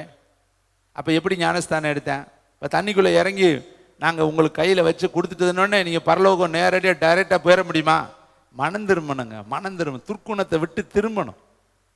ஆபாசங்களை விட்டு, இச்சைகளை விட்டு, பாவ வழிகளை விட்டு, பொய்யை விட்டு, தேவனுக்கு விருப்பம் இல்லாத சில காரியங்களை விட்டு நம்ம திருந்தாம தண்ணிக்குள்ள இறங்கி ஞானஸ்தானம் மட்டும் எடுத்தா போதுமா? ஞானஸ்தானம் வேணும் பரலோகத்துக்கு போறதுக்கு. அது ஒரு கிரியை, ஒரு கனி, அது மட்டும் நேர பரலோகத்துக்கு கொண்டு போகாது. அப்படின்னா ஜெபிக்க வேண்டாம், பாட்டு படிக்க வேண்டாம், ஆராதிக்க வேண்டாம், போயிடலாமே. அது விசுவாசத்துல ஒரு நிலை. நீங்க ஞானஸ்தானம் எடுக்கிறது ஆரம்ப நிலை, அவ்வளவுதான். அதுக்கடுத்து நீங்க வளரணும். ஞானஸ்தானத்துல நம்ம உட்கார்ந்து இருக்கக்கூடாது. அடுத்து நீங்க என்ன பண்ணணும்? அடுத்தடுத்த நிலைக்கு நீங்க முன்னேறி கர்த்தருக்கு பிரியமா நடந்தா தான் நம்ம பரலோகத்துக்கு போக முடியும். ஞானஸ்தானம் எடுத்துட்டோங்கிறதுக்காக சினிமா பார்த்துக்கலாமா, நாடகம் பார்த்துக்கலாமா, சீரியல் பார்த்துக்கலாமா, ட்ரக் அடிச்சுக்கலாமா, சினிமா பார்க்கலாம், எல்லாம் செஞ்சுக்கலாம், ஞானஸ்தானம் எடுத்துட்டா போதுமா? அருமையானவர்களே, இன்னைக்கு அப்படிதான் கிறிஸ்துவ வாழ்க்கையில ஓடிக்கிட்டு இருக்காங்க. கேட்டால் ஞானஸ்தானம் எடுத்துகிட்டு சபைக்கு போகிறோம், காணிக்கை கொடுக்குறோம், நாங்கள் சர்ச்சில் முக்கிய பொறுப்பில் இருக்கிறோம். இதெல்லாம் பரலோகத்துக்கு கொண்டு போகாது. உன் இருதயம் மாறணும், உன் வாழ்க்கை மாறணும், உன் பேச்சு மாறணும், உன் சிந்தை மாறணும், உன் நினைவு மாறணும், உன் கண்ணு மாறணும், உன் உணர்வு மாறணும், உன் வாழ்க்கையில் இருக்கிற ஒவ்வொரு ஆக்டிவிட்டீஸும் மாறினா தான் நீ பரலோகத்துக்கு உரியவன். அதனால தான் இன்னைக்கு கர்த்தர் நம்மளோடு பேசுகிறாரு, நான் உனக்கு ஜெயம் கொடுக்க ரெடி, ஆனால் நீ பொய் சொல்லிக்கிட்டு இருக்கிறியே, நீ மனம் மாறிக்கிட்டே இருக்கிறியே, நினச்சி உன்னை பேசுகிற, இப்படி பேசுகிற, இப்படி பேசுகிற, இப்படி இருக்கிற. பவுல் பாருங்க, தாவீது ராஜா, ஆனால் அங்கே போய் ஆகீஸ் ராஜா கிட்ட போய் பித்தங்கொண்டவனை போல வேஷம் போட்டுட்டேன். அங்கே போனோடனே எச்சியை ஒழுக விட்டுக்கிட்டே இருக்கிறேன். அவன் சொல்கிறேன், ஏன்டா பைத்தியம் பிடிச்சவங்க நிறைய பேர் நாட்டில் இருக்காங்களே, இவனை ஏன்டா கொண்டு வந்து ஏன் முன்னாடி நிப்பாட்டி இருக்கிற, இவன் ஏன்டா எச்சியை ஒழுக விட்டுக்கிட்டே இருக்கான், இவனை கூட்டிகிட்டு போடாங்கிறேன். ஆனால் முன்னாடி இருக்கிறவன் யாரு? தாவீது. பயங்கரமான போர் வீரன், யுத்த கலை உள்ளவன், அவன் பயங்கரமான கிருபை பெற்றவன். ஆனால் அங்கே வேஷம் மாறுறேன், வேஷம் மாறி மென்டலாக நிற்கிறேன், பைத்தியம் பிடிச்சவன் மாதிரி நிற்கிறேன். ஆனால் அதே தாவீது உடன்படிக்கை பெட்டிக்கு முன்னாடி வஸ்திரத்தை களைஞ்சு போட்டுட்டு நடனமாடி துதித்தான். அதே தாவீது மீகாலுக்காக பெலிஸ்தருடைய பாளையத்தில் போய் 200 பேரை சங்கரிச்சு நுனித்தோலை அறுத்து கொண்டு வந்தான். ஆனால் அதே தாவீது ஆகீஸுக்கிட்ட எப்படி நிற்கிறேன்? பைத்தியக்காரை மாதிரி நிற்கிறேன். இப்போ என்ன வருங்க? வேஷம் போடுறேன் பத்தியா? அங்கனுக்குள்ளே தப்பிக்கிறதுக்கு வேஷம் போடுறேன், வேறு வேஷத்தில் இருக்கேன். அப்போ அருமையானவர்களே, இன்னைக்கு நம்முடைய வாழ்க்கையில் உங்கள் இருதயம் தேவனுக்கு முன்பாக மாறணும். அப்போ தான் நீங்கள் தேவனுடைய பிள்ளைகள். இன்னும் பாருங்களேன், பொய் சொல்லக்கூடாது. அடுத்து அவர் மனஸ்தாபப்படும்படி நம்ம நடக்கக்கூடாது. இன்னொரு மனுஷனை உங்களுக்கு காண்பிக்க விரும்புகிறேன். அவர் இன்னொரு இடத்துல எங்கே மனஸ்தாபப்பட்டார்? ஆதியாகமம் 8, 20, 21, 22, 8ஆம் அதிகாரம். ஆதியாகமம் 8ஆம் அதிகாரம் 20வது வசனத்திலிருந்து வாசிக்கலாம். தேங்க்யூ, வண்டர்ஃபுல் த ஹோலி ஸ்பிரிட். அப்பொழுது நோவா கர்த்தருக்கு ஒரு பலிபீடத்தை கட்டி சுத்தமான சகல மிருகங்களிலும் சுத்தமான சகல பறவைகளிலும் சிலவற்றை தெரிந்து கொண்டு அவைகளை பலிபீடத்தின் மேல் தகன பலிகளாக பலியிட்டான். நல்லா கவனிக்கணும். ஒருத்தன் பலி இட்டான், கர்த்தர் அந்த பலியை முகர்ந்தார். முகர்ந்தவர் என்ன சொல்றார்? அப்பொழுது கர்த்தர், இனி நான் மனுஷன் நிமித்தம் பூமியை சபிப்பது இல்லை, மனுஷனுடைய இருதயத்தின் நினைவுகள் அவன் சிறு வயது தொடங்கி பொல்லாததாய் இருக்கிறது. நான் இப்பொழுது செய்தது போல இனி சகல ஜீவன்களை சங்கரிப்பதில்லை. பூமி உள்ள அளவும் பூமி உள்ள நாளளவும் விதைப்பும் அறுப்பும் சீதனமும் உஷ்ணமும் கோடை காலமும் மாரி காலமும் பகலும் இரவும் ஒளிவதில்லை என்று தம்முடைய உள்ளத்திலே. அப்ப இவர் செஞ்சதுக்காக வருத்தப்பட்டு சொல்றாரு, இனி நான் அழிக்க மாட்டேன்ப்பா, இனி ஜலத்தினால இந்த உலகத்தை நான் அழிக்க மாட்டேன். இன்னும் உலகம் இருக்கிற வரையும் பூமி உள்ள நாளளவும் விதைப்பு இருக்கும், அறுப்பு இருக்கும், சீதனமும் இருக்கும், உஷ்ணமும் இருக்கும், கோடை காலமும் இருக்கும், மழை காலமும் இருக்கும், இரவும் இருக்கும், பகலும் இருக்கும், ஒளியவே ஒளியாது என்று தன் உள்ளத்திலே சொன்னார். அப்ப இந்த சொல்வதற்கு காரணமா இருந்தது யாரு? நோவா. நோவா என்ன பண்ணாரு? சுத்தமான பறவைகளை பலியிட்டார். அதை கர்த்தர் முகந்தார். முகந்த உடனே அவர் மனசு மாறிடுச்சு. இந்த பயகளை போய் நான் அழிச்சு விட்டேனே, இந்த பயகளை போய் தண்ணியால் நான் என்ன பண்ணிட்டேனே, செஞ்சுட்டேனேன்னு சொல்லி அவரே தனக்குள்ள மனஸ்தாபப்பட்டு, இனி ஒரு முறை நான் என்ன செய்ய மாட்டேன், பூமியை தண்ணீரால் அழிக்க மாட்டேன். அப்போ இனி இந்த வரப்போகிற அடுத்த ஆண்டவருடைய வருகையில் பூமி தண்ணீரால் அழியாது, அக்கினியினால் தான் அழியும். அதனால் தெரிஞ்சுக்கணும், இனி பூமியில் தண்ணியால் அழிவு இல்லை. ஏன்னா கர்த்தர் சொல்லிட்டாரு, தண்ணியால் நான் பூமியை என்ன செய்ய மாட்டேன். அதனால தான் அக்கினிக்கு இரையாக பூமி வைக்கப்பட்டிருக்கு. வானம் சுருட்டப்படும், பூமி சுருட்டப்படும், பூமியில் அக்னி விழுகும், அக்னி கந்தகம்லாம் எரியும்னு எழுதியிருக்கு. அப்போ தேவன் எங்கே மனஸ்தாபப்பட்டார்? மனுஷனை உண்டாக்கினதுக்கு மனஸ்தாபப்பட்டார். ரெண்டாவது மனுஷனை அழிச்சதுக்கு அவர் மனஸ்தாபப்பட்டார். நீங்கள் பார்த்தீங்கன்னா எப்ராஹிமே, உனக்கு விரோதமாய் பேசினது முதல் கொண்டு உன்னையே நான் நினச்சிக்கிட்டு இருக்கேன்ப்பா, உன்னை எப்படி நான் கைவிடுவேன், உன்னை எப்படி நான் ஆத்மாவை போல் ஆக்குவேன் சொல்லி புலம்புறார். அப்போ சமயத்தில் நம்மளை குறித்து கர்த்தர் ரொம்ப வருத்தப்படுறார். நான் போய் எப்படி இந்த பிள்ளையை ஆசீர்வதிக்க நினச்சேன், எப்படி நான் உயர்த்த நான் நினச்சேன், இப்படி இந்த பிள்ளையை நான் மகிமைப்படுத்த நினச்சேன், இப்படி போயிடுச்சேன்னு சொல்லி அவர் தனிப்பட்ட முறையில் தனக்குள்ளே வேதனைப்படுறார். நான் எப்படிலாம் உருவாக்க நினச்சேன் இவனை. அந்த குயவன் வீட்டுக்கு எரேமியா 18 நீங்கள் போய் பார்த்தீங்கன்னா, அவர் ஒரு பாண்டமாக செய்யறதுக்கு அந்த மண்ணை போட்டு பிசைன்னு பிசைறார், அது ஒத்தே போக மாட்டேது. அப்போ அவர் சொல்றார், வேறே பாண்டமாக செஞ்சார். ஆனால் அவர் நினைச்சது ஒரு பெரிய அலங்கார ஜாடியா, ஒரு அரண்மனையில் வைக்க, ராஜாவுக்கு முன்னாடி வைக்க, ஒரு அழகான பொருளை படைக்க அவர் நினைக்கிறாரு. ஆனால் இந்த படைப்பு, இந்த உருவம், இந்த மண்ணு அவர் படைப்புக்கு இசைந்து இணைந்து தோல் கொடுக்க மாட்டேது. அப்போ அவர் பார்க்குறாரு, சே நான் நினச்சது மாதிரி இது வராது போல தெரியுது, சரி வேற ஏதாவது கூஜாவா சட்டியா அல்லது வேற ஏதாவது ஒரு சின்ன பொருளாக செய்யலான்ட்டு வேற பொருளாக செஞ்சுட்டார். ஆனால் அவர் நினச்சது ஒன்று, இசைந்து போகாததுனால, இணைந்து போகாததுனால, ஒத்துழைப்பு தராததுனால, அவர் ஓட்டத்துக்கு நம்ம ஓடாததுனால இப்போ வேற பொருளாக போச்சு. இது கேட்குற தம்பி, தங்கச்சி, தாயை, தகப்பனை, யூதாஸ் காரியத்தை தூக்கில் தொங்குறது கர்த்தருக்கு சித்தம் இல்லை. அகிப்தோப்பேல் தூக்கில் தொங்குறது கர்த்தருக்கு சித்தம் இல்லை. அவங்கள அப்படி ஆண்டவர் படைக்கலை. இவங்களாக போய் இந்த வேலைக்குள்ளே மாட்டிக்கிட்டாங்க. இன்றைக்கும் டிஜிஎஸ் உடைய சரிதையில் பரலோக வெளிப்பாட்டு புஸ்தகத்தில் எழுதியிருக்காரு. டிஜிஎஸ் உடைய அந்த புஸ்தகத்தில் எழுதியிருக்கு என்னன்னா, யூதாஸ் காரியத்தை ஆத்மா ஒரு கூண்டுக்குள்ளே அடைக்கப்பட்டிருக்கான். அந்த ஆத்மா 2000க்கு அப்போ அவர் எழுதுகிறப்பே 2000 வருஷம், இப்போ 2025. அவர் சொல்கிறார் 2000 வருஷமா அந்த யூதாஸ் காரியத்தை ஆத்மா ஒன்றைத்தான் சொல்லிக்கிட்டு இருக்கான், குற்றமில்லாத ரத்தத்தை காட்டி கொடுத்தேனே, குற்றமில்லாத ரத்தத்தை காட்டி கொடுத்தேனே. ஒரு நாள் செஞ்ச தப்புங்க, ஒரு நாள் அவன் செஞ்ச அந்த தப்பு, அவன் ஒருவேளை மனஸ்தாபப்பட்டு கண்ணீர் விட்டு அள்ளிது கஞ்சி கூத்தாடி தேவனிடத்தில் வந்து இறக்கம் பாராட்டியிருந்தா, கெஞ்சி இருந்தா கர்த்தர் இறக்கம் பாராட்டிருப்பாருங்க. வலது பக்கத்துக்கு அல்லனுக்கு இறக்கம் பாராட்டினார். ஆனால் இவன் என்ன பண்ணிட்டான், தேவனிடத்தில் மன்னிப்பு கேட்கறத விட்டுட்டு துணிச்சு போய் என்ன பண்ணான், தூக்கிலிட்டு செத்துட்டான். காசை தூக்கி எரிஞ்சிட்டு போயிட்டான். ஆனால் அவன் இறக்கத்துக்காக கெஞ்சி, சிம்சோன் கடைசியில் பாருங்க கெஞ்சி ஆண்டவரை பாதத்தை பிடிச்சு மன்னிப்பு கேட்டு, அவன் வேதத்தில் எபிரேயரில் இருக்குது, அவன் பரலோகத்துக்குள்ள அந்த நித்தியத்துக்குள்ள விசுவாசிகள் பட்டியலில் சிம்சோன்னு வந்துட்டான். ஆனால் யூதாஸ் காரியத்தை அந்த பட்டியலில் இல்லை. ஏன்னா அவன் தன்னுடைய ஆத்மாவை தானே எடுத்துக்கிட்டான். எந்த மனிதனும் ஆத்மாவை எடுக்கிறதுக்கு, ஆவியை எடுக்கிறதுக்கு உரிமை கிடையாது. தற்கொலை பண்ணுனா அந்த ஆத்மா தானா தான் உயிரை வெளியே வந்துட்டா அது நிலையே வேற. தேவனுடைய பிள்ளைகள், அதுக்கு தேவன் பொறுப்பு கிடையாது. கொடுத்தவர் தான் ஆவியை எடுக்கணும், நம்மளை எடுக்கிறதுக்கு உரிமை கிடையாது. அவர் கொடுத்தவர் எடுத்தாருன்னா நியாய தீர்ப்புக்கு போகும், அது சரியான இடத்துக்குள்ளே போகும். ஆனால் நாமளாக எடுத்தா அது பாதாளத்துக்குள்ளே போயிடும், அதுக்கு கர்த்தர் பொறுப்பு கிடையாது. அருமையான தம்பி, தங்கச்சி, தாயை, தகப்பனே, இன்னும் 3வது காரியம், ஒன்று பொய் சொல்லுகிறதும் இல்லை, மனஸ்தாபப்படுகிறதும் இல்லை. 3வது காரியம், மனம் மாற அவர் ஒரு மனுப்புத்திரனும் அல்ல. நம்ம பார்த்தீங்கன்னா காலையில் ஒன்று பேசுவோம், மத்தியானம் ஒன்று பேசுவோம், சாயந்தரம் ஒன்று பேசுவோம், போன மாதம் ஒன்று பேசியிருப்போம், அதுக்கு முந்தின மாதிரி ஒன்று பேசியிருப்போம். நம்மளை மாதிரி மனம் மாறுற ஆள் டக்கு டக்கு டக்கு டக்கு டக்கு டக்கு டக்குன்னு. ஆனால் அவர் சொன்னார்னா சொன்னது தான்.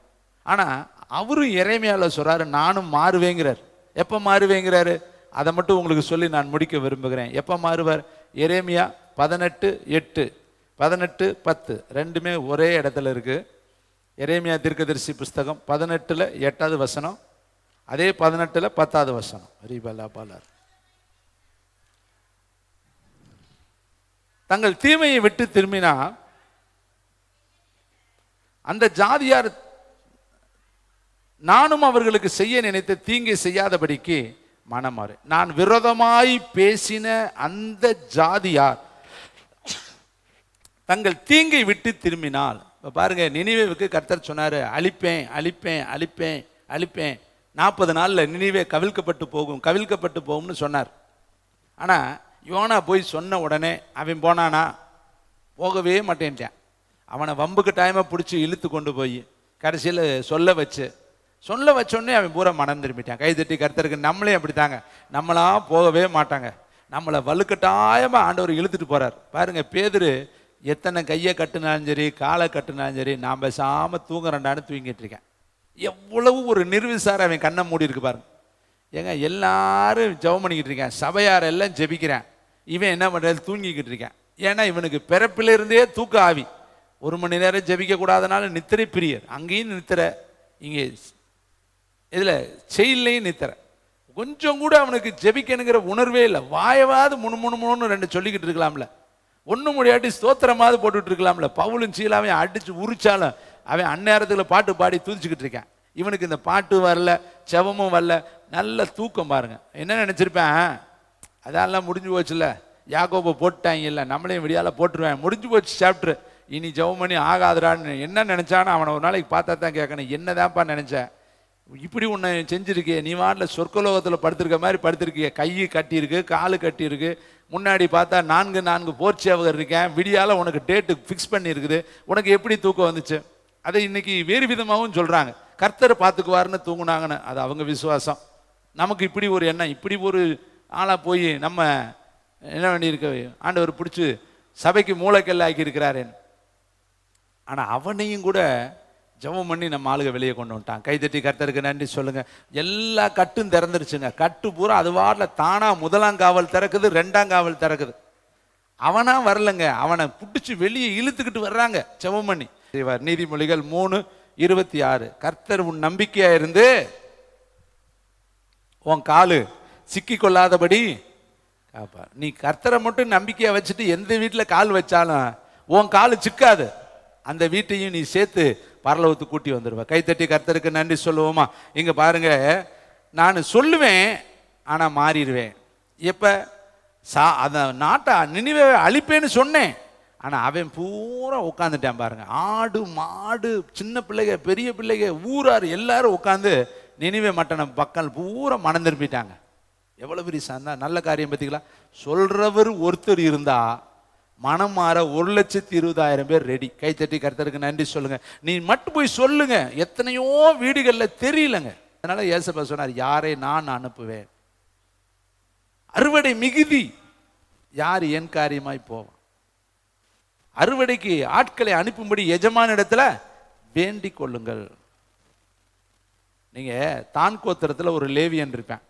அவன் ஒரு மீகா என்கிற ஒரு வீட்டில் பணிவிடை ஆசாரியனா இருப்பேன். இப்போ என்ன பண்ணுறாங்க, அந்த பக்கம் தான் கோத்திரத்தார் வருவாங்க. நாங்கள் போகிற காரியம் வாய்க்குமான்னு கேட்பாங்க. அந்த லேவியனை பார்த்து அவன் சொல்கிற, நீங்கள் போகிற காரியம் வாய்க்குன்னு சொன்னோடனே அவங்க போகிற காரியத்தில் ஜெயிச்சுட்டு வர்றப்ப இந்த ஒரு ஆசாரியனை லேவியனை பிடிச்சி தான் நாட்டு கூட்டிகிட்டு போவாங்க. அப்போ அந்த வீட்டுக்காரன் அழுதுகிட்டே போவேன், ஏன்டா என்னையும் என் ஜாமியையும் தூக்கிக்கிட்டு லேவியனையும் பிடிச்சிட்டு போகிறீங்களே. அப்போ அந்த மக்கள் சொல்லுவாங்க, ஒரு வீட்டுக்கு நீ லேவியனாக இருக்கிறது பெருசா, ஒரு கோத்திரத்துக்கு நீ லேவியனாக இருக்கிறது பெருசா? நீ ஒரு கோத்திரத்துக்கு ஆசாரியனா இருக்க விரும்புறியா, ஒரு வீட்டுக்கு ஆசாரியனா இருக்க விரும்புறியான்னு கேட்ட உடனே அவன் இருதயம் இதமிடப்பட்டு அந்த கோத்திரத்துக்கு ஆசாரியனா இருக்க அவன் புறப்பட்டு போயிடுவானான். ஒரு கோத்திரத்துக்கே சொல்லலாமே, இங்க இருந்தா ஒரு வீட்டுக்கு தானே சொல்ல முடியும், ஒரு வீட்டுக்கு தானே இங்க பலி செலுத்த முடியும், அங்க போனா ஒரு ஊருக்கே தான் கோத்திரத்துக்கே நம்ம பலி செலுத்தலாமேன்னு அவன் புறப்பட்டு போனான்னு வேதம் சொல்லுது. அப்ப இந்த இடத்துல நம்மளா சொல்லிக்கிட்டு இருக்கிறத விட எவ்வளவு பேர் வெளியில கிடக்குறாங்க யோசித்து பாருங்க. அவங்க சொல்ல ஆள் இல்லை. ஒரு தேவனுடைய ஊழியக்காரர் பேசியிருக்காரு, மிஷினரி தரிசனத்தோடு ஒரு உத்தர ஊழியத்துக்கு ஆண்டவர் அனுப்புறார். சொல்லிட்டார், அனுப்பிட்டார். ஆனா இவர் வீட்டில் போய் உட்காந்துருக்கார். 2-3 நாள் டிலே, ஒரு வாரம் டிலே பண்ணிட்டார். அப்புறம் டிலே ஆகி முடிஞ்சு கரெக்டாக அந்த ஸ்பாட்டுக்கு போறாரு. அன்றைக்கு அந்த ஊர்ல ஒரு மரண சம்பவம், ஒரு மரணம் நடந்திருக்கு.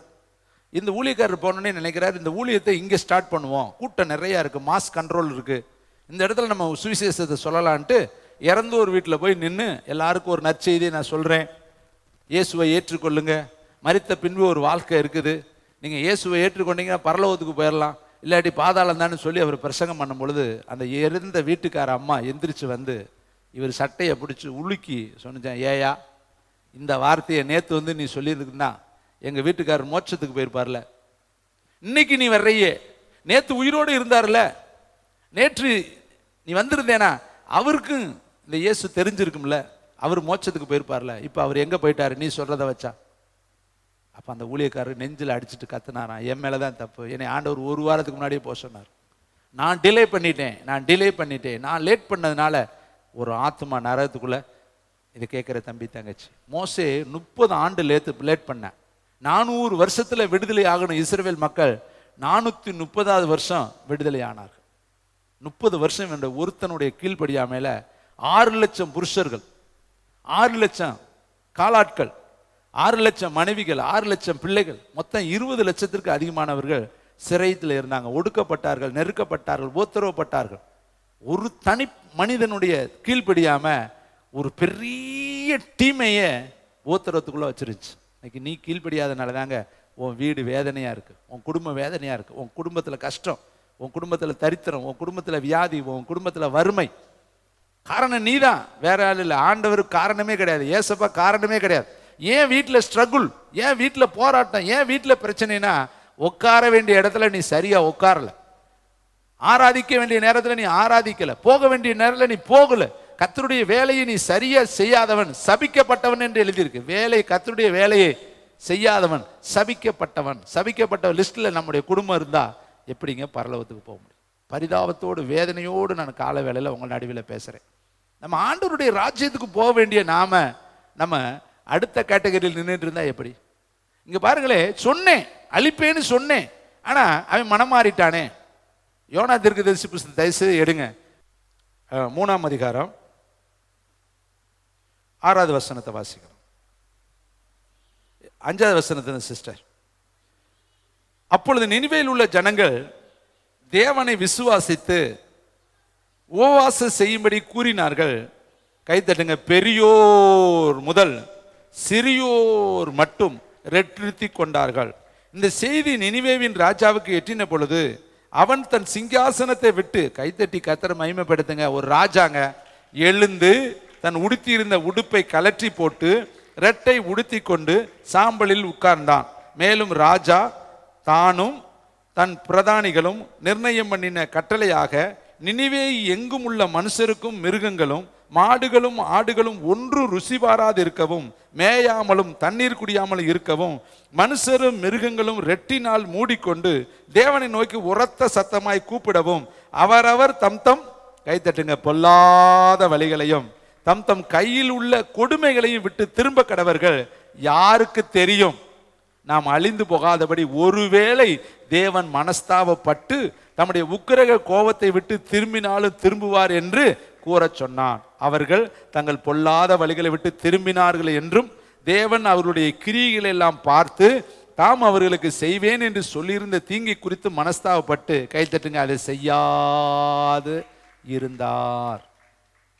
பார்த்து, கிரியைகளை பார்த்து, இந்த வார்த்தை ரொம்ப முக்கியம். யோனா சொன்னாரு, விருப்பப்பட்டு சொன்னானா வம்பு கட்டாயத்தில் சொன்னானா? யோனா பிரசங்க நமக்கு தெரியும்ல, விருப்பப்பட்டு சொல்லல, தள்ளி உன்னை கொண்டு போய் வேற வழி இல்லாமல் நிறுத்தி இக்கட்டில் கொண்டு வச்சதுனால போய் அரையும் குறைமா சொல்றேன், 40 நாள் உண்டு 40 நாள் உண்டு 40 நாள் உண்டு, அழிஞ்சு போகும் அழிஞ்சு போகும் அழிஞ்சு போகும்ட்டு போய் ஒரு செடிக்கடியில் போய் உட்காந்துக்கிட்டேன், எப்படா அழியும் பார்க்கலான்னு. ஆனால் இந்த பிரசங்கத்தை கேட்டுட்டு ஊரே 1,20,000 பேர் மனம் திரும்பிட்டாங்க. கைத்தட்டி கைத்தட்டி. நீங்களும் போய் விரும்பி சொல்றீங்களோ விரும்பாம சொல்றீங்களோ, அனுப்பி சொல்றீங்களோ அனுப்பாம சொல்றீங்களோ, உங்க மனசுல சொல்றீங்களோ அடுத்தவங்க மனசுல சொல்றீங்களோ, சொல்றதை மட்டும் சொல்லிருங்க, வழியை காண்பீங்க, பரலோகத்துக்கு வந்துருவாங்க. நீ சொல்ல மாட்டேனா யோசித்து பாரு. கர்த்தர் சொல்றாரு, சிலர் விரோதத்தினால அறிவிக்கிறார்கள். பவுல் சொல்றாரு, சிலர் வன்மத்தினால அறிவிக்கிறார்கள். எப்படி ஆயிலும் கிறிஸ்து அறிவிக்கப்படுகிறார், அவ்வளவுதான் முக்கியம். எப்படியாவது போற வழியில சொல்லிட்டு போங்க. கர்த்தர் அவங்கள கூட்டிட்டு வந்து சேர்க்க கர்த்தர் யாரா இருக்கிறார், வல்லவராக. இந்த நினிவே 1,20,000 பேர் மனம் திரும்பிட்டாங்க. ஆனா அதுக்கு முன்னாடி சொல்லுது, நினிவேவினுடைய பொல்லாப்பு என் சமூகத்துல வந்து, இப்ப நினிவேனுடைய மனம் திரும்புதல் என் சமூகத்துல வந்து, ஒரு யோனா 1,20,000 பேருக்கு காஸ்பல் சுவிசேஷம் சொல்லி அவர்களை ரட்சிக்க முடியும்னா, இன்னைக்கு அந்த யோனாவையா நீ இருக்கக்கூடாது? அந்த யோனாவையா நீ நானும் இருக்கக்கூடாது? ஏன் நம் நிமித்தம் அநேக ஜனங்கள் ரட்சிக்கப்படக்கூடாது? நம்ம ஏன் அதுக்கு தடையா இருக்கணும்? நம்ம நினிவேக்கு போனால் இப்போ தரிசிச்சில் போய் உட்காந்துருக்கிறோம். நமக்கு அந்த ஊழியெல்லாம் வேணாம். அப்படியே எங்கேயாவது ஒரு லெவுகான ஊழியமாக கொடுத்தீங்கன்னா நான் செஞ்சுட்டு உட்காந்துருக்கிறேன்னா, இது நமக்காகவா ஆண்டவர் உருவாக்குவார்? யோசித்து பாரு. அந்த காலத்தில் நீங்கள் வேதத்தை படித்து பாருங்க, நடந்து நடந்து நடந்து சுவிசேஷம். ஏசப்பா பிரயாணம் பண்ணின ஒரே ஒரு வாகனம் கழுதை தான். அடுத்து கப்பலின் பின்னணியில் தலையணை வைத்திருந்தார். 2 இடத்துல நீங்கள் அதை பார்க்கலாம். மற்ற இடத்துலலாம் கலிலேயாவில் இருந்தார், யூதேயாவில் இருந்தார், சமேரியாவில் இருந்தார், கப்பர்நகூமில் இருந்தார், அடுத்து பார்த்தா பெத்லகேமில் இருந்தார், போய்கிட்டே இருக்கார். கானா ஊரில் இருந்தார். நடந்து நடந்து நடந்து நடந்து நடந்து நடந்து நடந்து நடந்து போகிறோம். வண்டி கொடுத்து எல்லா வசதியும் கொடுத்து போச்சோன்னாலும் நம்ம போக மாட்டேங்கிறோம். நடந்து போச்சோன்னா சுத்தமாகவே போக மாட்டோம். நடக்கவெல்லாம் முடியாது ஆண்டவர். இங்கே உட்காரவே நம்மளால முடியல. இந்த 1 மணி நேரம் பிரசங்கத்தை நம்மளால 3 நாள் பிரசங்கம் பண்ணாரே, அப்படிலாம் பிரசங்கம் பண்ணால் எப்படி நம்மளால 3 நாளைக்கு எப்படி உட்காந்துருப்போம்? தூக்கு கெடுதியா? யோசித்து பாருங்க. மலையில் ஏறி 3 நாள் பிரசங்கங்க. என்ன பிரசங்கம் பண்ணிக்கிட்டே இருக்கிறாரு, கேட்டுக்கிட்டே இருக்கேன். நம்ம ஆளுங்க இருக்கிற முந்திரி கொட்ட ஆளுங்க, பசிக்குது பசிக்குது, சோறும் இல்லை தண்ணியும் இல்லை அப்பமும் இல்லை ஒன்றும் இல்லை, இது காடு வனாந்தரம், இப்போ வீட்டுக்கு அனுப்பலாம், ஒருத்தண்டையும் ஒன்றும் இல்லை, இன்னும் கச்ச கச்ச கச்ச கச்ச கச்ச கச்ச கச்சக்கன்னு. நம்மளும் அப்படித்தான். ஒரு பாருங்க, ஒரு மனுஷன் போய் 1,20,000 பேரை ரட்சிப்புக்குள்ள நடத்த முடியும்னா நீங்க ஒரு 20 பேர்த்தையாவது நடத்திருக்கலாமே. ஏங்க 2 பேராவது அட்லீஸ்ட் உன் பரலோகத்துக்கு போகிற உரையாளாவது கூட்டிகிட்டு போகணுமா இல்லையா? கையை வீசிட்டு மணி சொந்தக்கார வீட்டுக்கு போகிற மாதிரியே போகிறது. எதாவது வாங்கிட்டு போனால் தானே, சும்மா கையாடிக்கிட்டே போகிறது. வந்தேன் உன்னை பார்க்கேன்னுட்டு எதுவுமே இருக்காது. அங்கே போயிட்டு வந்தேன் பார்க்குறேன்னா அனுப்பி விட்டுருவார். போடா, இன்னும் போய் 10 வருஷத்துக்கு கூட இருந்துட்டு 2 ஆத்மாவை கூட்டிகிட்டு வாங்க. யாரையாவது ஒருத்தரை கூட்டிகிட்டு போகிறதுக்கு பிரயாசப்படுங்க. தயவுசெய்து உங்கள்கிட்ட ரொம்ப பாரமாக நான் பகிர்ந்து கொள்கிறேன். ஏன்னா இப்படியே இருந்து நம்ம என்ன செய்ய போகிறோம்? ஒரு நாள் அது திடீர்னு கண்ணு முடிஞ்சிடும், ஓட்டம் முடிஞ்சிருச்சு. டபார்னு ஒரு நாளைக்கு சீட்டு கிழிச்சிருவாங்க, அவ்வளோதான். அப்போ மேலே இன்னொரு நம்ம ஐஸ்வர்யவான் மாதிரி இங்கே வர முடியாது. சரி, இன்னும் வேதத்தில் நிறைய காரியங்களை பேச எனக்கு நேரம் இல்லை. கர்த்தருக்கு மகிமை உண்டாகட்டும். இந்த வேதத்தில் நிறைய காரியங்கள், ஜெயம் நமக்கு கிடைக்கணும்னா ஒன்று நம்ம என்ன செய்யணும்? ஊழியம் செய்யணும். 2வது பதிவிட வைக்கணும். அதுக்கு பேச நேரம் இல்லை. யோசுவாவை கர்த்தர் சொன்னார், ஆயி பட்டணத்தில் ஜெயிக்கணுமா, பேசாமல் போய் உட்காந்து பதிவிட வை. தாவீதுகிட்ட சொல்கிறாரு, அந்த பெலிஸ்தேரை நீ ஜெயிக்கணுமா, போய் அந்த சூரியச்செடியில் உட்காரு, முதல்ல உட்காரு, சிட்டவுன் உட்காரு, கொஞ்ச நேரம் உட்காந்து பேசாமல் இரு. நம்மளும் போய் பாதத்தில் உட்காருங்க. நீங்கள் ஒரு ஊழியத்தை செய்கிறதுக்கு முன்னாடி கொஞ்சம் நேரம் உட்காருங்க. எங்கே போய் உட்காரணும்? தனித்து அவரோட போய் உட்காருங்க. நீங்களும் இயேசு. அப்போ தான் உங்களுக்கு ஜெயம் கிடைக்கும். ஒன்று, அவர் சொன்னதை செய்யணும் ஊழியம். 2வது தனியாக போகணும்.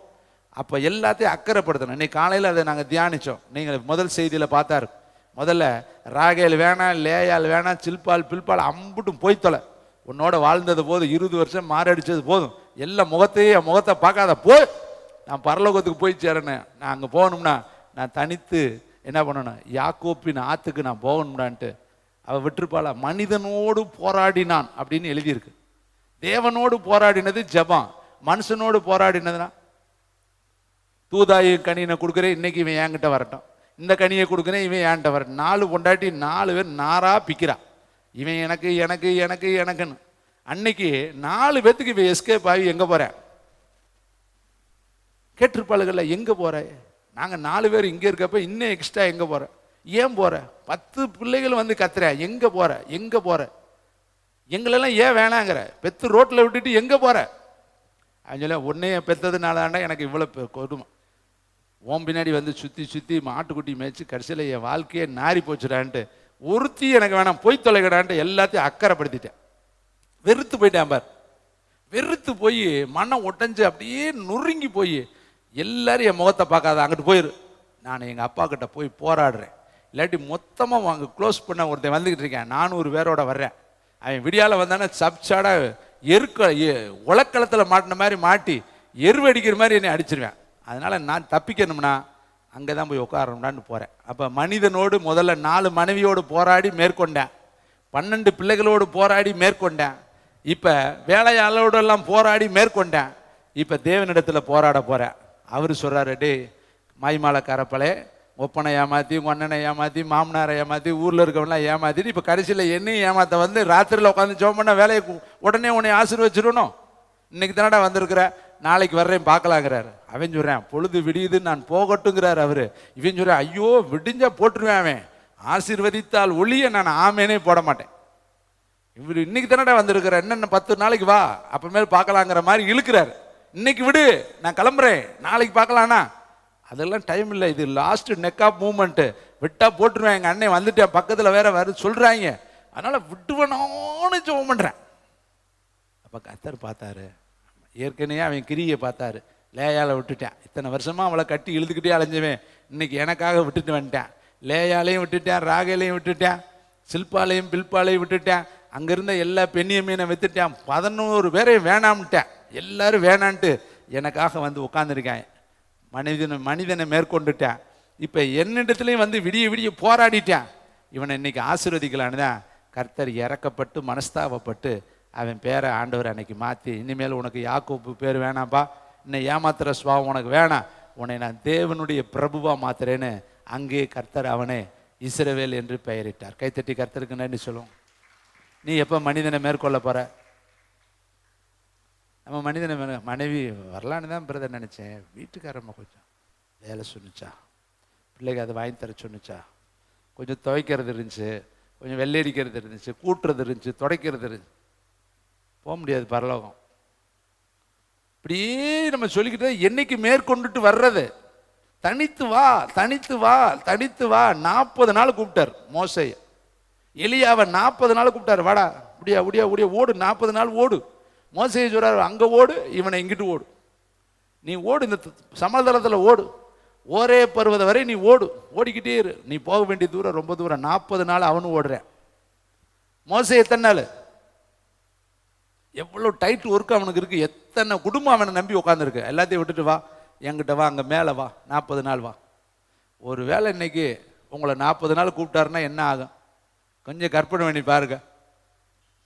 நம்மளால் 40 நிமிஷமே போக முடியல. உங்கள இன்னும் பேசிட்டு பாருங்க, விடுவாங்களா? ஏய் என்ன இப்படி மாதிரி போறேன்னா என்ன அர்த்தம், எதுக்கு என்னை கட்டின? சிப்போரால் எவ்வளோ போராடிப்பா தெரியுமா மோசையோட. ஏன்டா சும்மா இருக்கிறவளை வந்து கல்யாணம் முடிச்சு 2 பிள்ளையை கொடுத்துட்டு நீ வாட்டில் பித்தனை பேத்த கூட்டிகிட்டு போய்கிட்டே இருக்க, என் வாழ்க்கை என்ன ஆகிறது? எனக்கு வாழ்க்கைக்கு பொறுப்பு கொடு, எனக்கு அத்தாரிட்டி என்ன? அவள் எங்கேயுமே இல்லைங்க. நீங்கள் பார்த்தீங்கன்னா எந்த இடத்துலையும் அவள் காணா. ஒரு இடத்துல மட்டும் வர்றா, வழியில் கர்த்தர் கொல்ல பார்த்த பொழுது அவளை பார்க்குறான், அப்புறம் அத்தோடு அவளை காணாம், அவன் பிள்ளைகளையும் காணாம். கர்த்தருக்காக எல்லாத்தையும் அவன் இழந்து இழந்து இழந்து இழந்து ஓடுறான். ஆனால் நம்ம ஒரு நாளைக்கு கூட குடும்பத்தை விட்டுட்டு ஊழியத்துக்கு வர முடியலன்னா எப்படி தான் சிற்றின்ப பிரியராகவும் சுகபோக பிரியராகவும் தற்பிரியராகவும் பணப்பிரியராகவும் இருந்தோம்னா எப்படி கர்த்தர் ஆசீர்வதிப்பார்? எப்படிங்க பரலோகம்? அன்னைக்கு இருந்த வேகம், விவேகம், ஸ்பீடு, அன்னைக்கு இருந்த பாரம், தரிசனம், அது எல்லாமே பொய் தானே. இன்னைக்கு அந்த வேகம் இல்லையே. வேலை, குடும்பம், பிரதர் குடும்பம் ஆயிடுச்சு பிரதர், பிள்ளை ஊட்டி வந்துருச்சு பிரதர். பார்த்தீங்களா, மோசே சொன்னான், கர்த்தர் கேட்டார். அப்போ சில அதிகாரங்களை கர்த்தர் மெய்ப்பனுக்கு கர்த்தர் வச்சிருக்கிறார், அதை நம்ம மறந்துடக்கூடாது. அவங்க பார்த்து ஜெபிச்சால் ஆசீர்வாதம் உண்டு. ஆசாரியருடைய சத்தம் பரலோகத்தில் துணித்தது. யோர்தான் பிரியணும்னா சும்மா பிரியாதுங்க, அங்கே 4 பேர் சமக்கணும். அவன் சமந்ததுனால தான் பிரிஞ்சிச்சு, அவன் அடித்ததுனால தான் பிரிஞ்சிச்சு. அவன் கிராஸ் பண்ணும்பொழுது அடிக்கிறான், கர்த்தருடைய எலியாவின் தேவன் எங்கேன்னு, அப்போ தான் பிரிஞ்சிச்சு. இல்லாட்டி யோர்தான் எப்படி பிரியும்? அப்போ அருமையானவர்களே, கர்த்தர் மாறுவாருங்க. அடுத்த வசனம் பாருங்களேன். உங்களை ஆசீர்வதிப்பேன்னு 1ஆம் தேதி சொல்லியிருப்பார் இல்லையா? அந்த ஒரு வசனத்தை வாட்சி முடிக்கலாம். எரேமியா எழுதின தீர்க்கதரிசன புஸ்தகம். தேங்க்யூ ரீபாகால ரபா ஷபால ரபா. அந்த வசனத்தை வாசிக்கலாம். 18:10. அவர்களின் சத்தத்தை கேளாமல் பொல்லாப்பானதை செய்வார்களானால் நானும் அவர்களுக்கு அருள் செய்வேன் என்று சொன்ன. ஆமென். முன்னாடி சொன்னேன், இப்போ மாறிக்குவேன். பார்த்தீங்களா, சொல்லுவார், நீ கரெக்டாக இல்லாட்டினா மாறிக்குவார். இப்போ யோசுவாவுக்கு பதிவிட வைக்க சொன்னார், வச்சேன். தாவீதுக்கு முசுக்குட்ட செடியில் உட்காருன்னு சொன்னார், உட்கார்ந்தேன். இன்னும் பார்த்தீங்கன்னா யோசுவா கிட்ட சொல்கிறாரு, 7 நாள் சுற்றி வாங்குறார். எவ்வளோ கஷ்டம். அதில் யுத்தம் சன்னராக புறப்படணுமா? அப்படின்னா என்ன அர்த்தம்? காலையில் ஷூவை மாட்டணும், பெல்ட்டை மாட்டணும், டையை கட்டணும், அப்புறம் கோட்டு கீட்டில் மாட்டணும். யுத்தம் பண்ணுறதுக்கு என்னென்ன அத்தாரிட்டி இருக்குதோ அத்தனையும் எடுத்துக்கிட்டு கேடயத்தை, சீலை, அந்த தம்புரு, அந்த எல்லாத்தையும் எடுத்துக்கிட்டு புறப்படணும், நடக்கணும். சும்மா ஜங்கு ஜங்கு ஜங்குன்னு. எத்தனை நாளைக்கு நடக்கணும்? 6 நாளைக்கு நடக்கணும். 7ஆம் நாள் 7 தடவை நடக்கணும். எதுக்கு? எரிகோ உடையணும். அதுக்கு இந்த ரூல்ஸு. நீ நட, அந்த ஊரை சுற்றி நட நட. இப்போ ஒவ்வொன்றுக்கும் ஒரு வே இருக்குது, வித்தியாசம் இருக்குது. இப்போ நாள் சுற்றி வர சொன்னார், அன்னைக்கே டம்முன்னு அது உடையக்கூடாதா? ஒரு நாள் சுற்றி வர்றது எத்தனை பயம் நடக்கணும். யுத்த சன்னர்களாக எல்லாரும் ஊதி போகும்பொழுது அந்த உள்ளே இருக்கிறவன் நினச்சிருப்பேன், நீங்கள் எத்தனை பேர் நடந்தாலும் எத்தனை பேர் ஊதுனாலும் எங்கள் கோட்டை பெரிய கோட்டை உடையவே உடையாதரான்னு உள்ளே இருக்கவே நினச்சிருப்பேன், வெளியே இருக்கவே நினச்சிருப்பேன். ஆண்டவர் இப்படி மாடா செய்யணும், அவர் சொன்னால் உடனே நடக்குமே, எங்களை எதுக்கு நடக்க விடுறாரு, எதுக்கு எங்களை சமக்க விடுறாரு? அந்த இதெல்லாம் தூக்கி சமக்கிறது ஈஸியான காரியமா? எவ்வளோ கஷ்டம். யோசித்து பாருங்க. இங்கே பாருங்க, வேதத்தில் சொல்லப்பட்டிருக்கு, நான் சொன்னேன் ஆசீர்வதிப்பேன்னு, நான் மனம் மாறிக்குவேன். இப்போ பாருங்க, சுற்றி சுற்றி வர்றேன், சுற்றி வர்றேன். நாள் சுற்றுறேன், 2ஆம் நாள் சுற்றுறேன், சும்மா தான் வந்து உட்காந்துருக்கிறேன். உடையிலேயே நம்மளும் 38 நாள் உடையிலேயே, 98 நாள் உடையிலேயே, 52 நாள் தொடையிலேயே, உடையிலேயே 41 நாள் உடையிலேயே, எத்தனை நாள் இன்னும் உடையலை, இன்னும் சுத்து, இன்னும் சுத்து, இன்னும் சுத்து. யுத்த சன்னரா லாஸ்ட் நாள் 7 தடவை சுத்தணும். எவ்வளோ கஷ்டம். ஒரே நாள் இல்லை, இத்தனை நாள் ஒரு தடவை தான் சுத்தணும். லாஸ்ட் நாள் என்ன முழிக்கிற மொழி சரியில்லையா? 7 இங்கேருந்து தெரியல எனக்கு, ஒருத்தர் அரை உரை தான் தெரியுது. 7 தடவை சுத்தணும். பயங்கரமான ஒர்க்கு. காலையில் எந்திரிச்சதுலேருந்து எவ்வளோ வெயிட், எவ்வளவு பொருள் தோலில் கிடக்குது, இடுப்பில் கிடக்குது, கழுத்தில் கிடக்குது. ட்ரெஸ்ஸை கழட்ட முடியாது. யூனிஃபார்ம் போட்டிருக்கேன், பெல்ட் போட்டிருக்கேன், ஷூ போட்டிருக்கேன். அந்த யுத்த சன்னரன்னு அந்த யுத்தத்துக்குரிய ஆயுதத்தோடு நடக்கணும் நடக்கணும் நடக்கணும் நடக்கணும் நடக்கணும் 7 தடவை நடந்தா தாங்க உடையும். அப்போ கடைசி போக போக யுத்தம் எப்படி இருக்கும்? யுத்தம் வழுக்கும். போக போக லாஸ்ட் யுத்தம் பயங்கரமாக இருக்கும். கடைசி வார் அர்மகோதன் யுத்தம். இன்னும் நிறைய யுத்தம் வேதத்தில் இருக்கு. வானத்தில் யுத்தம் உண்டாயிற்று, வலுசிற்பத்துக்கும் தேவ தூதர்களுக்கும் உண்டாயிற்று, சபைக்கும் உண்டாயிற்று, எழுதி இருக்கு இதெல்லாம். இப்போ கடைசி யுத்தம் இன்னும் போக போக பயங்கரமாக இருக்கும். அப்படி யுத்தம் பண்ணுனா கர்த்தர் என்ன பண்ணுவார்? ராஜ்யத்தை நமக்கு சொந்தமாய் தருவார், ஜெயம் கொடுப்பார். இப்போ ஜெயம் கொடுக்கறதுக்கு என்னென்ன செய்யணும்? பொய் சொல்லக்கூடாது. பக்கத்தில் பார்த்து சொல்லுங்க, என்ன சொல்லக்கூடாது? மாறி மாறி பேசக்கூடாது. அடுத்து என்ன பண்ணக்கூடாது? சொன்னதை மாற்றக்கூடாது. அடுத்து சொல்கிறாரு, பதிவிட வைக்கணும்னா பதிவிட இருக்கணும். அடுத்து என்ன பண்ண? முசுக்கொட்டை செடியில் உட்காரணும், முசுக்கொட்டை செடியில் உட்காரணும். சுத்திவான இத்தனையும் நம்ம செஞ்சா தாங்க கர்த்தர் நமக்கு ஜெயம் கொடுக்கிற தேவனா இருப்பார். எல்லாரும் எழும்பி நின்று கர்த்தருக்கு நேராக, நடுவரே இனி நாங்கள் எங்கள் வாயால் மாறி மாறி பேச மாட்டோம் ஆண்டவரே. இப்போ ஒன்று, நாளைக்கு ஒன்று, வந்தா ஒன்று, போனா ஒன்று, உட்காந்தா ஒன்று, எந்திரிச்சா ஒன்று, மனசில் பட்டதெல்லாம் நாங்கள் சொல்ல மாட்டோம். கர்த்தருக்காக எங்கள் வார்த்தைகளை உண்மையாக இருக்கும். எல்லாரும் ஜெபிக்கும்படி ரீபா ராபா ரீபா ராபா ரீபா ராபா ராபா லரபா இந்த சத்தங்களை கேட்குற எல்லாரையும் கர்த்தர் தொடுங்க ஆண்டவரே. ஒரு எழுப்புதல் ஆண்டவரே இந்த வார்த்தையின் மூலியமாய் உண்டாகட்டும் ஆண்டவரே. இந்த வார்த்தைகளில் ஆண்டவரே கர்த்தருடைய சத்தம் வெளிப்படட்டும். இந்த வார்த்தைகள் அநேகருடைய இருதயத்தில் நினிவே ஜனங்களுக்கு மாற்றத்தை கொண்டு வந்ததை போல ஜனங்களுக்குள்ளே மாற்றத்தை கொண்டு வரட்டும். பெரிய காரியம் செய்யும் இயேசுவின் நாமத்தில் பிதாவே.